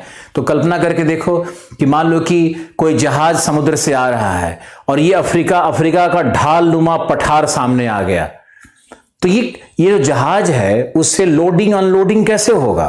तो संभव नहीं है ना, वहां तो पठार सामने आ गया, सामने ऊंची सी चट्टान सामने आ गई। तो अफ्रीका के चारों तरफ जो प्राकृतिक बंदरगाह है उसकी संख्या बहुत ही कम होती है। अब इसके कारण क्या होगा कि विश्व व्यापार में अफ्रीका का कोई खास योगदान नहीं होगा, और विश्व व्यापार में अगर योगदान नहीं है तो अफ्रीका एक बैकवर्ड कॉन्टिनेंट है। अब एनसीईआरटी में ये बातें लिखी हुई है। आप लोग क्या करोगे कि अफ्रीका की औसत ऊंचाई 880 है, 5 बार उसको रगड़ोगे, इसको रटने की कोशिश करोगे। अरे मेरे भाई, ये तो पढ़ना ही नहीं था। पढ़ना तो आपको था कि अफ्रीका एक पठार है और उसका कगार नुमा तटीय कोस्ट है, तटीय रेखा उसका कगार नुमा है, इसलिए वहां पर बंदरगाह नहीं मिलते हैं, और बंदरगाह नहीं मिलते इसलिए अफ्रीका बैकवर्ड कॉन्टिनेंट है। ये एनसीईआरटी पढ़ने का तरीका है, ना कि फैक्ट को पढ़ना। कारण और कार्य की विवेचना करनी है एनसीईआरटी के माध्यम से, फैक्ट को नहीं पढ़ना है। मुझे आशा है कि इसको आप अच्छे से समझ गए होंगे। फिर एक उदाहरण और ले लेते हैं, अफ्रीका से ही ले लेते हैं। आगे अफ्रीका में लिखा है, सुन रहे हो ना आप लोग, आगे अफ्रीका में लिखा है कि अफ्रीका एक गोंडवाना लैंड का टुकड़ा है। अब गोंडवाना पुरानी चट्टानों का नाम है, तो पहले तो रिसर्च मारोगे भाई ये गोंडवाना है क्या, तो आपको पता चलेगा कि अरे ये तो जितने महाद्वीप थे उसका जो दक्षिणी टुकड़ा था उसको गोंडवाना कहते हैं, पैंजिया का ये दक्षिणी भाग था। तो आप देखोगे कि अच्छा गोंडवाना क्या है, आपने इंटरनेट से सीखा। फिर आप क्या करोगे कि क्लास में हम सिखाएंगे, सब पढ़ाएंगे ही, लेकिन आप इंटरनेट से सर्च करोगे तो और कुछ कुछ मिलता रहेगा आपको। फिर आप क्या करोगे कि इसके आगे पढ़ोगे कि गोंडवाना लैंड की चट्टानों में लोहा एवं आयरन एवं कोयला प्राप्त नहीं होता। ये तो अद्भुत बात है जो एनसीईआरटी ने लिख दी कि भाई गोंडवाना लैंड के चट्टानों में खनिज नहीं मिलते, और अगर लोहा और कोयला नहीं मिलता है तो लौह इस्पात उद्योग की स्थापना हो ही नहीं सकती। और लौह इस्पात उद्योग की स्थापना नहीं होगी जो कि एक आधारभूत उद्योग है, जो एक बेसिक इंडस्ट्री है, जो इंफ्रास्ट्रक्चर के डेवलपमेंट के लिए बहुत ही आवश्यक है। तो अगर ये उद्योग नहीं होगा तो अफ्रीका का औद्योगिकरण ही नहीं हो सकता है, और औद्योगिकरण नहीं होगा तो आर्थिक विकास की दशाओं में अफ्रीका एक बैकवर्ड स्टेट होगा, एक बैकवर्ड कॉन्टिनेंट होगा, एक पिछड़ा हुआ महादेश होगा।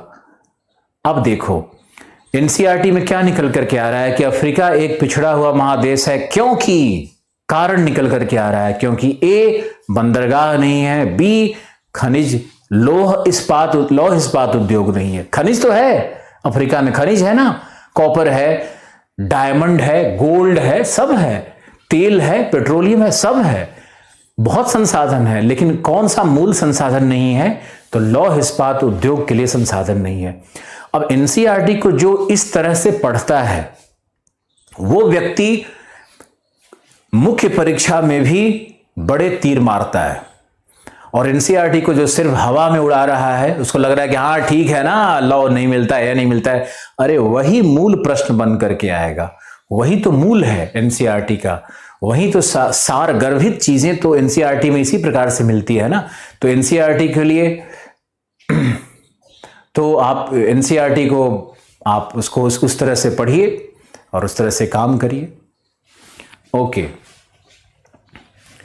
हम लोग के विवेक सर जी बहुत गजब ज्योग्राफी पढ़ाते हैं, तो आप उन्हीं से पढ़िए, हमारी क्या आवश्यकता है आपको।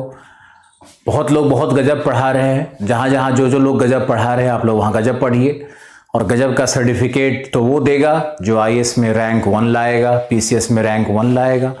कई बार हम लोगों को बहुत सारी चीज़ें अच्छी लगती है, लेकिन आपको अच्छा लगाने के लिए तो पढ़ाया नहीं जाएगा, आपको तो वो पढ़ाया जाना है जो आईएएस बनने की प्रक्रिया में आपकी मदद करे। तो आप जिनसे भी जो कुछ भी सीख रहे हो, जिस स्तर पे भी सीख रहे हो, आप जरूर सीखो। ज्ञान तो सबसे मिलना चाहिए, ज्ञान की कोई सीमा नहीं है, और आप अर्जित करो जहां से भी आप अर्जित कर सकते हो। ओके, अब आपको हम चलते हैं और आपको एक और दर्शाते हैं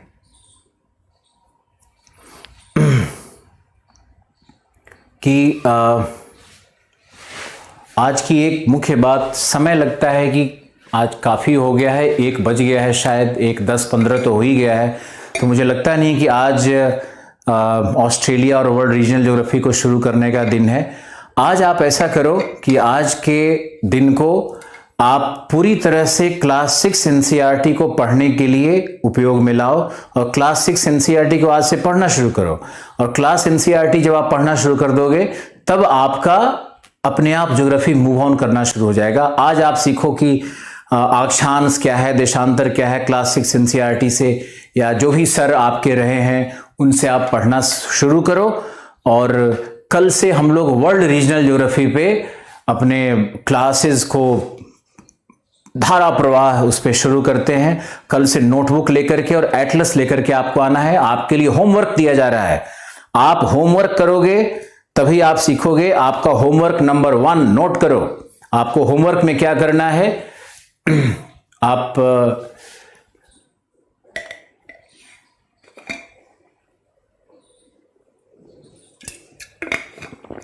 आप ऐसा करो कि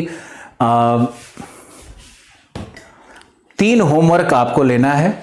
सबसे पहले आपको होमवर्क के नाम पे क्या करना है कि आपको एटलस उठाना है और एटलस में ऑस्ट्रेलिया पे जाना है। जब आप एटलस में ऑस्ट्रेलिया पे चले जाओगे तो ऑस्ट्रेलिया के सबसे जो इंपॉर्टेंट माउंटेन्स हैं उसको देख लो, नदी देख लो, और ऑस्ट्रेलिया के चारों तरफ जो समुद्र हैं, जो सागर हैं, उसको भी देखना है। ऑस्ट्रेलिया से कर्क रेखा, मकर रेखा कौन निकल रही है ये भी आपको देखना है कि मकर रेखा कैसे बीच से काट रही है या नहीं काट रही, ये आपको देखना है। तो ऑस्ट्रेलिया का एक बेसिक मैपिंग अगर आप घर में कर लोगे तो मेरे लिए बड़ा सरल होगा कि ऑस्ट्रेलिया के उस हर गहराई में हम प्रवेश करें और गहराई में हम जाएं। तो आपको ऐसे ही करना है कि ऑस्ट्रेलिया का आपको एक जनरल मैपिंग कर लेना है। और दूसरा होम टास्क है कि आप 6th क्लास एनसीईआरटी जो ओल्ड है उसमें ऑस्ट्रेलिया सेकेंड लास्ट चैप्टर के रूप में है, तो सेकेंड लास्ट चैप्टर में आप जाकर के ओल्ड एनसीईआरटी से आप पढ़ने की कोशिश करो और आपस में अगर आप शेयर कर सकते हो, आप उसका फोटो लेकर के या व्हाट्सएप पे भेज सकते हो तो भी आप आपस में कर लो, चेंज कर लो और कोशिश करो कि आपको मिल जाए वो एनसीईआरटी। ये दूसरा होम टास्क हुआ। तीसरा आपको होम टास्क क्या करना है कि आपको, ये बड़ा अजीब सा है लेकिन सुनने में थोड़ा कम अच्छा लगेगा, लेकिन आपको करना है कि आप अपने कमरे का पूरा सेटअप चेंज करो। पहले तो मैंने कल भी कहा था, एक अच्छा सा बेडशीट धुला हुआ और पढ़ने का एक बढ़िया सा सेटअप तैयार करो और एक टेबल लैंप ला करके रखो, एक सुंदर सा मग रखो, एक अच्छा सा बॉटल रखो। ये सब जो है ना, इसका इम्पैक्ट हमारे कमरे में सफिशिएंट लाइट रखो। एक कर्टेन लगा सकते हो तो 100 रुपए का कर्टेन ही लगा लो नया। जब तक आपका अंदर का सेटअप बहुत सुंदर और अच्छा नहीं होगा तब तक आपको लगातार प्रेरणा नहीं मिलेगी। आपको प्रेरणा तभी मिल सकती है जब आपके आसपास का पर्यावरण, आपका वातावरण अच्छा होगा। और मुझे लगता है कि मैंने इन 2 दिनों में दिल खोल करके आपसे बहुत बात की और मैंने आपको जो मेरे अंदर में था, जो मेरे अंदर में शेयर करने का जो मेरा मन कर रहा था, वो मैंने सब बाहर निकाला है। और अब आने वाले टाइम में तो बस पढ़ना है और कल से वो सब शुरू करते हैं। आज हमारी बताई गई बातों को आपको बिल्कुल ध्यान रखना है और मैं मानता हूं कि हमारे जितनी भी क्लासेस होंगी उसमें से जो सबसे इंपॉर्टेंट क्लास था वो आज का क्लास था, जिसमें मैंने आपको ज्योग्राफी का पूरा वो स्ट्रक्चर बताया और एनसीईआरटी का पूरा वो तरीका बताया। हम आप कुछ प्रश्न ले लेते हैं। चाइल्ड, सर चैनल परचेज ना कर पाए तो इसका कोई जवाब नहीं है। भवानी, हमें भी अच्छा लगता है आपकी बातें। आप देखो, आप जरूर बातों को सुना करो क्योंकि बाकी अब तो 9 महीना तो पढ़ाना ही है ना, 9 महीना तो हम लोग पढ़ेंगे ही ना।